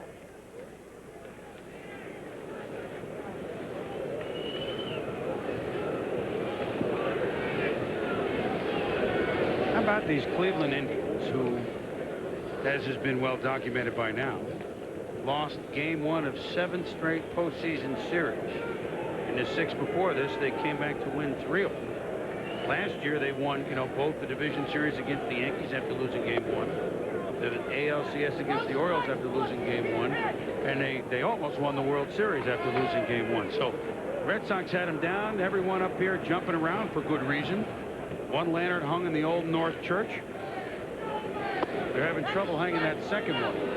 They got the one by land done. They haven't got the one by sea done yet. 3-0 is Corsi to Cora. Kenny Lofton on deck. His home run has given the Indians the lead. Very professional ball club, this Cleveland Indian club. Reminds me a lot of the Braves, built from top to bottom. Great ownership, great leadership. There you see Hargrove. The great job that John Hart has done with the ball club. They just don't panic, Chris. Well, Corsi has issued a base on balls, not what Jimmy Williams has in mind. Hey, what we have in mind is some big-time football. Sunday night at 8:15 Eastern, the Seahawks and the Chiefs at Arrowhead, each 3-1. Monday night football doesn't get better than 4-0 Vikings at the 4-0 Green Bay Packers on ABC at 8 Eastern. We'll start it with the Blast here on ESPN and ABC, your exclusive networks for prime time NFL football. Well, there's John Hart in the crowd. You're right. He's personable, as good as it gets at his job, always willing to take a chance. Also helps you got 3.4 million people in the ballpark every year. You got a few shekels to dole out. And he has put together one heck of a team once again. And I think Mike Hargrove is one of the most underrated managers in the Major League. He doesn't get credit because, it's Cleveland, you're in the Central, it's easy. That's the 2 out of 3 World Series, Ray. Hey, you're dealing with a lot of things having to go right, and John Hart, as we see him there again, came over from the Baltimore Oriole organization, Hank Peters' protege, and the thing that he does is treat his players right. Was the first to give young players long-term contracts. Yes, before this team had accomplished what it did. Right, and tied up the players here. Goes out and acquires guys like Justice. He always makes a trade. Burba for a great young player, Sean Casey, early in the year. He's just going to make something happen, and as you said, they have the money up there with Mr. Jacobs to do it. So the great stories. I mean, just remember 5 years ago what this franchise was. 5-6 years ago at the old ballpark, just hoping. Oh, man. They had the disaster, of course. I went to the American League in 1987, and Cleveland playing that old park, it didn't seem like a big league city. Well, here in a hurry is Joe Kerrigan out to the mound because Jim Corsi coming in and throwing 7 pitches, 6 for balls is not what they ordered.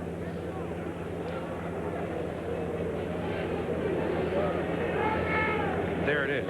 Last 4 seasons, it's just 100% different. And, even in New England, they talk so much about the curse of the Bambino, and they talked about this game 1, Ray, and 80 years since the Red Sox won a World Series in 1918. It goes back to 1948. So this team won it, and oddly enough that year, they beat the Red Sox in a 1-game playoff to win the American League and beat the Boston Braves to win the World Series.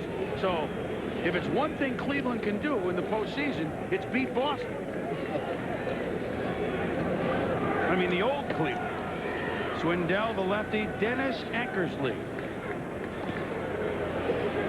The right-hander loosening up. Good hit and run count here. Lofton handles the bat very well.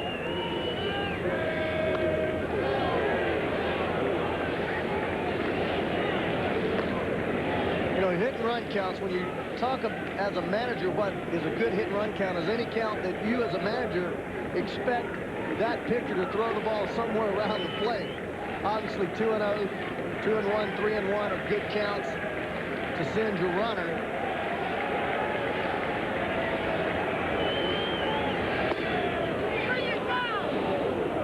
3-2. Corsi to Lofton. Cora at first. Done out here in the 8th. Jimmy Williams just needs to keep his club within 2 runs. He's got 7, 8, 9 coming up, and you know their bench is not. They don't have a lot of thunder off the bench here, so they may not get something going here to the 9th inning. They can ill afford to give up another run. There goes the base runner. Lofton fouls it. Balancing over now. The wind plays tricks on him as often as he has played here, albeit just this year at third base. Well, it doesn't matter whether you play third base, left field, right field, or first base. Most pop-ups are the same. When a left-hander hits that ball, generally it moves toward the foul line. If it's foul, it will generally move on toward the stands. This ball right here, obviously that wind that we've talked about so much, the ball got it, wind got into that ball. That reminds me of me playing out in San Francisco. I missed one pop-up in my career, and I missed it about 20 feet. Going again is Cora. Coming in as O'Leary makes the catch, and Cora back to first base. There's one out for Omar Vizquel. The Yankees, can they wrap it up against the Texas Rangers? Well, that's been some great pitching by Boomer Wells and Andy Pettitte. Pretty good on Texas's side as well thus far. I tell you that, with Stoudemire, you knew he'd come up big along with Helling. So tonight, Aaron Seeley tries to keep the Rangers in against David Cohn on NBC at 8, following our Sports Center at 7. Our Sports Center at 11 o'clock. Baseball tonight with Ravi and Peter Gammons and Al Leiter of the Mets. Midnight Eastern Time. You can hear all the games, every game on ESPN Radio. We got 4 crews, all the sites, all the AL and NLCS, the World Series coming up. You're in the car, you can't watch TV, turn us on. Omar Vizquel looking for his first hit this series. John Valentin very tight. Will actually creep forward a little bit more. Vizquel, an excellent bunter. Does not hit a lot of balls sharply down the third baseline. Will hit that ball and shortstop pepper the ball out there all day long. Valentin, reading the scouting report, knows that, and having played against him for about 5 seasons, knows that he has a propensity to drop that ball down there, and if he gets the ball on the ground. Good move by Corsi right there, Ray. Almost had Cora going the other way.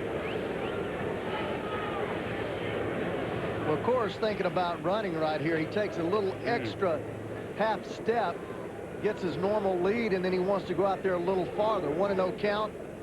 Another good running count. A possibility of throwing a breaking ball from the pitcher, and back a little bit better there. But base runners have a tendency to get a lead and get in the habit of taking that extra step. Just listen, Rick. It's a pin drop. You can hear. I mean, you know how excited this place was walking around town today. Red Sox 1-1. All the curse is gone, or at least they won the postseason game after 13 straight losses. Brett Saberhagen going to deal today against the Indians. We're going to move on. We're going to play the Yankees. Oops. They talk about it too much, Chris. They talk about it too much. Yes, they do. The more you talk about it, the more you think about it. And, you know, everywhere I've gone, ever since, you know, we played the Red Sox in '86, but even prior to that, to Bucky Dent, to Babe Ruth, there's been all kind of curses here as Brett Saberhagen takes in the rest of the night's action. Slapping but foul down the line. Of course,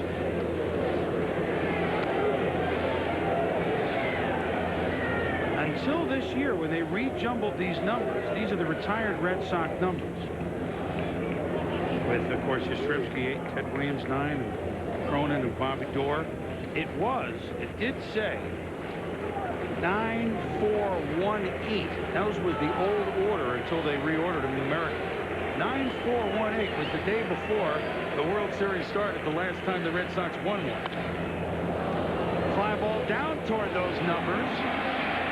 Trot Nixon is there. And Vizquel is gone. So the World Series in 1918, the last one in which the Red Sox won, began on September 5th. Where do you get this 1918. stuff? Oh, no, everyone in Boston knows this. Those numbers would stand there haunting 23. out there. They finally said, let's go in numerical order. Let's get rid of it and at least make it 1489 instead of 9418. See, Get these rid guys, of it. they're just looking. That's what I for things. mean. Well, Babe Ruth, of course, won a game in that World Series in 1918 against the Cubs. So you talk about star-crossed franchises. They do look, though. It's fatalistic here. Justice is 0 for 3. Meanwhile, back to the present. Hey, how about they open up Fenway Park in 1912, April of 1912, right? And it doesn't make the headlines the next day. They open it up. It doesn't make the headlines of the paper. The Titanic sunk.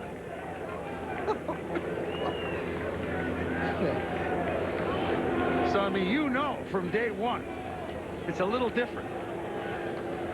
That wasn't here in 1912, that part. Outside to Justice, 2-1. It's been an adventure for Corsi, albeit there's just still a runner at first base. He's not exactly pitching like he's double parked outside the stadium. And they will tell you for that here.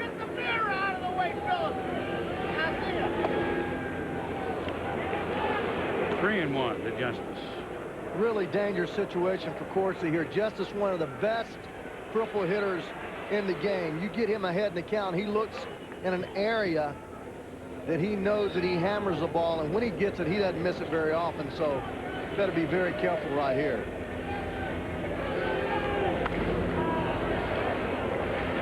Count is now full with 2 outs, so don't need us to tell you what Joey Cora, who can scoop, will do. So a ball in the gap. Cleveland may be looking at their 4th run. Playing very deep in left is O'Leary. Considering that Justice obviously has power the left way, but I mean, that's pretty deep for a left-handed hitter with the wind moving left to right.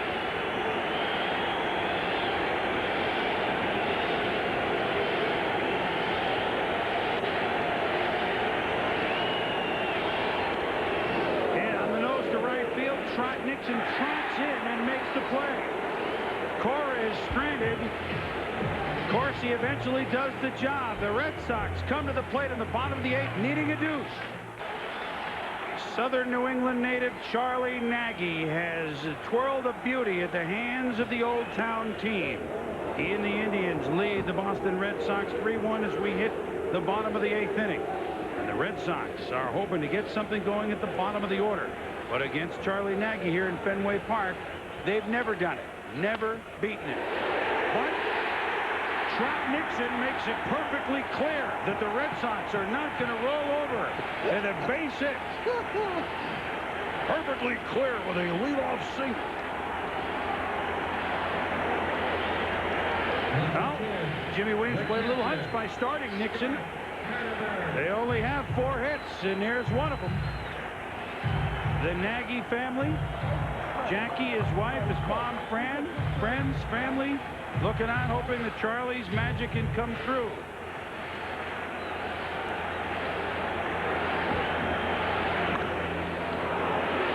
Scott Hatteberg, first pitch, long run in for Justice.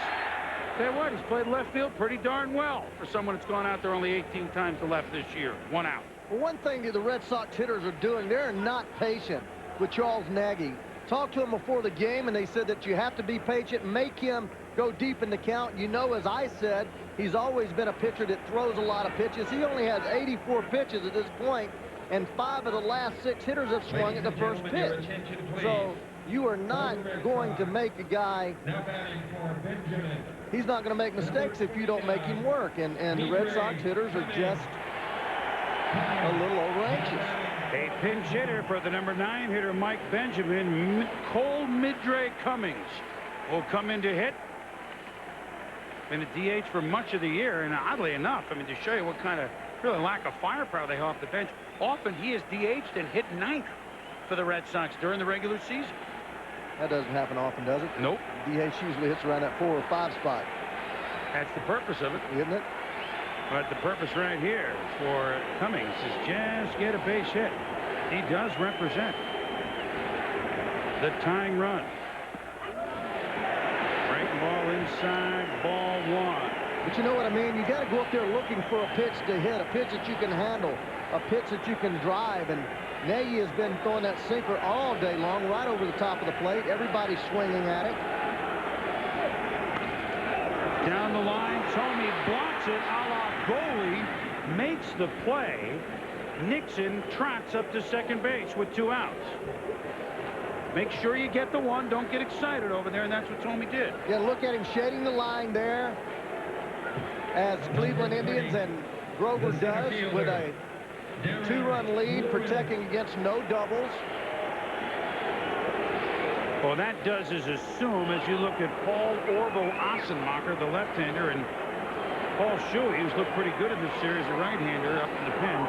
That assures, they don't turn it 2 there, that both Vaughn, which we already knew was going to happen, and Garcia-Parra will bat again in the ballgame.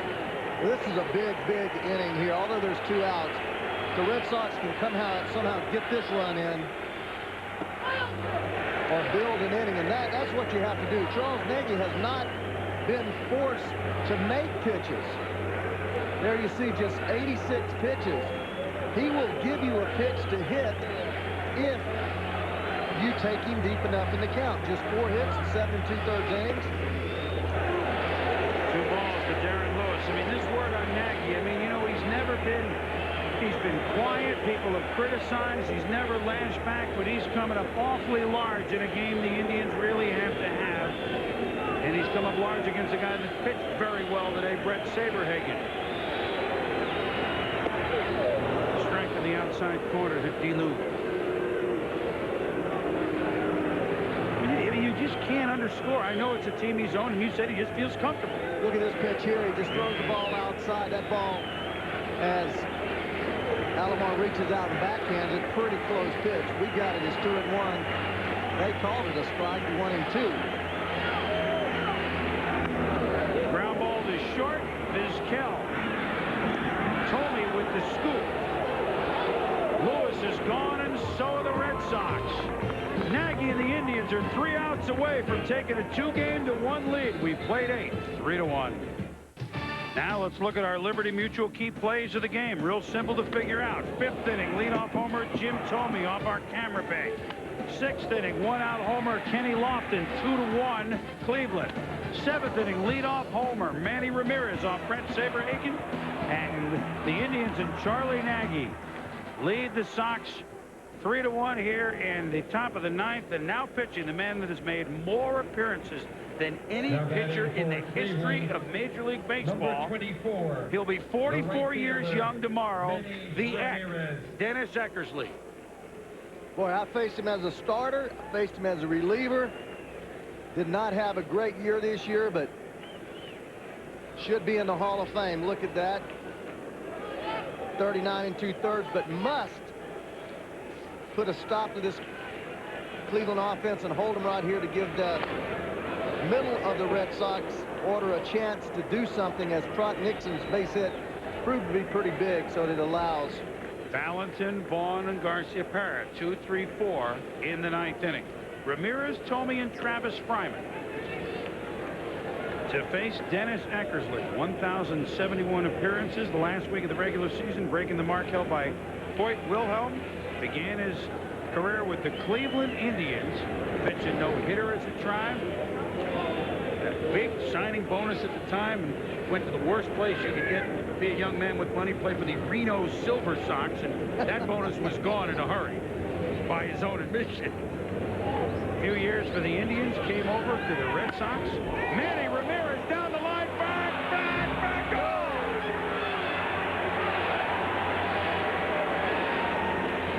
Partner, you didn't have much time to say back on that one. That was a 2-back. Whoa! That ball was crushed. Manny Ramirez, who had 5 homers in a 2-game span this year, just a couple of weeks ago, now has hit 2 homers and 2 at-bats here at Fenway. Fastball down, and before you can say back, that thing was gone, baby. That ball was, that's as hard as you can hit a baseball there. I mean, I'm looking up, and you're saying back, and it's hit the screen. That quick. This is how you get. Look at that. Man, I tip my hat to you. That's Well, what that. and it was a pretty good pitch. I mean, the ball is sinking down around shin high, and he hits it out of there like that on the line. Oh, you talk about Manny Ramirez. Like I said, 5 homers in a 2-game span to tie the Major League record in September. 6 homers over a 3-game span, which has been done 7 times. Mike Schmidt was the last to do it before that. 8 homers over that 5-game span. Only he and Frank Howard have done that. You're just seeing the power of Manny Ramirez. Put it into some of our Eckersley stories for a while. I mean, that was a. I don't even think that rope. That was in a deep prose. Deep prose rope. Yeah. Now Jimmy Williams, has, what they're all going to want to know. Is it Pedro tomorrow? What's it going to be, Roy? Yes or no? Eckersley comes back to strike out Tomey. Watch the movement of this ball down with Eckersley. It goes down the home run pitch. The ball is way down. Good pitch, but not good enough. Ramirez, I guess, has hit so many he doesn't have to worry about him. He just can't believe, as he says, Christ. That's exactly what he said. That's what he said. That was a good pitch. You're right, Ray. Travis Fryman to trap Nixon, and there's 2 outs. Back to Eckersley. I mean, he's still coming. I did pretty well here. He's 100 wins as a starter and a reliever. How about over a 2-year span one time with Oakland? 2 years over a span where he's taken about 90 games. He walked 7 batters. But Manny Ramirez got the better of him. He said, well, I remember reading about you. My folks telling me that you used to pitch for Cleveland. I certainly wouldn't remember that. Well, in 87 and 88, just real quick with X, I faced him in the American League, and he'd come right at you, but the first pitch would be so effective. Throw that first pitch on the black away, it'll be 0-1. See you later. Johnny Valentin squeezes the pop by Brian Giles. Manny Ramirez's 2nd homer of the game has given Cleveland a 3-run lead, but the heaviest of metal coming up for the Red Sox in the bottom of the 9th. The Red Sox have their work cut out for them, but they've got the guys that can do it. Cleveland 4, Boston 1. Chris Berman and Ray Knight with you at the bottom of the 9th at Fenway. Valentin, Vaughn, Garcia-Parra. And the 40-save man for the Cleveland Indians, Mike Jackson, who pitched his longest outing of the season, a 2-inning save in Game 2, has come on in relief of Charles Nagy. Nagy was brilliant. Jackson now will try to close the door on Boston and give Cleveland a 2-1 lead. The Nagy only 89 pitches. Great job talking about going out and doing the job on the road in a crucial series, matching up against outstanding pitcher Brett Saberhagen. Nagy could not have pitched any better. Valentin singled his last time up in the 6th. The rocket that Fryman handles, 1 out.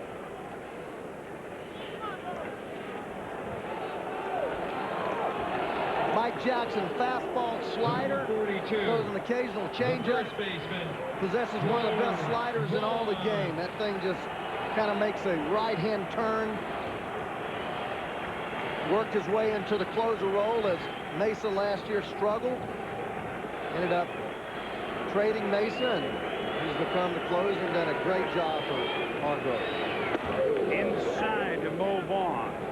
Ball 1. No team has won more when trailing in the 8th inning, coming from behind in the Red Sox. I understand it's a 3-run deficit. They came from behind 6 times after trailing after the 8th. Vaughn, a wall scraper. Mo will think about going to second base, but his run means nothing. Does the right thing, stays at first base. Well, if he could have looked it in there, he would have broken up a double play, but that would have been nip and tuck. Doesn't make any difference. You're exactly right. You can't go to second base and run yourself into an out when you're not the tying or go-ahead run. Great job here. Fastball up and away. Justice played the ball extremely well off the left field wall. As Mo drives that ball out there high off the left field wall, Justice going over there, as we talked about, working hard, and there's a little battle out there. Well, Justice like he's went up rebounding, yeah. Justice went up for the rebound, but the guard locked and picked it off instead. Now, how big was that home run the last inning for Ramirez? Garciaparra would have been the tying run. Instead, the tying run is on deck in the person of Mike Stanley.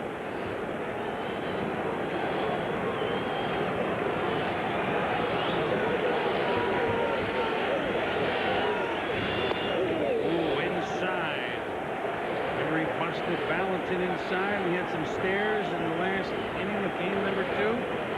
Mike Jackson, by the way, not allowed to run in the last 21 games he's pitched. Last one he's allowed August 1st. That's an interesting pitch. 2-0 slider. I mean, that's a strange pitch there. Heck, you're up 3 runs. Throw the ball right down the middle. If you hit home run, you're still up 1.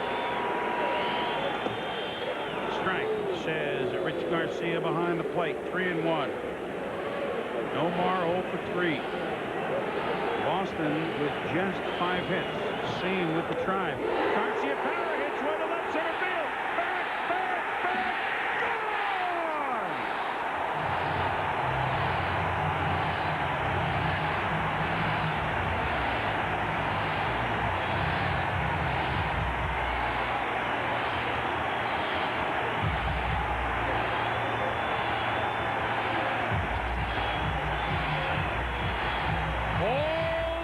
The Red Sox have crept to within 1. Long ball for Garciaparra. 9 ribbies for him in this series. It's a 4-3 game. Fastball down the middle. Garciaparra hits it just the way it was thrown. Hard. Way out there. Over that left center field. Mike Jackson reacts. Just didn't get on top of the ball. Mike Stanley to Vizquel. Long throw over to Rich Sexton, who's come in defensive purposes for Tomey, and there's now 2 outs. I erred. The other RBI in this game was a ground out by Garciaparra, so he's driven in all 3. That's 10 for the series, but Boston still has to figure out how to get 1 more run. Again, that homer, the second one by Ramirez. Yeah, and you can eventually have players like Garciaparra that are going to say phooey to a jinx. They're going to be strong enough mentally, tough enough, that they're not going to worry about what everybody else thinks, and this may be the ball club that does that. Certainly if they keep Mo Vaughn here, you know, Nomar doesn't care about any jinx. Troy O'Leary trying to get on. Charlie Nagy hoping that Jackson can close this thing and make Charlie 5-0 lifetime at Fenway against the Red Sox. O'Leary 0 for 3 and now is down to his last strike. Well, that's one thing about Mike Jackson. He does come right at you. Huge at bat here for Troy. He's got to somehow choke up with that bat and battle this count back to even and try to somehow get on base. I mean, if he gets on base, you're in that situation now that... Up the middle, Vizquel, Sexton, and the Indians have grabbed a 2-1 lead. Charlie Nagy wins it. Mike Jackson with a nail-biting save, if you will. Garciaparra's home run, 2-run shot, not enough. Say this about the Indians: they've come in here and they've regained home field, and a pitching performance by a guy you forget to talk about when you name the big pitchers in the American League, Charlie Nagy. Well, Charlie Nagy does what he's done his whole career. He's picked his ball team up, sunk the ball extremely well. Great defensive game by the Indians. Not a lot of offense by either club. Big home runs, 4 of them on the game, and failure of Dennis Eckersley to keep that 3-run deficit, 2-run deficit with a big home run by Ramirez really turned out to be the key in the ballgame. We were treated to Nagy and Saberhagen battling, but we were also treated to Manny Ramirez pair of home runs, 4 long balls in all for Cleveland, who had many a hero. Sports Center coming up next with Bill Pito and Bob Lee. This has been a presentation of ESPN, the worldwide leader in sports. We have had fun in this series. We'll see where it goes. The decision's coming for Jimmy Williams. Do you start Pedro in Game 4? But as we leave Fenway with the final, Cleveland 4, Boston 3. For Ray Knight, I'm Chris Berman. We saw heroes.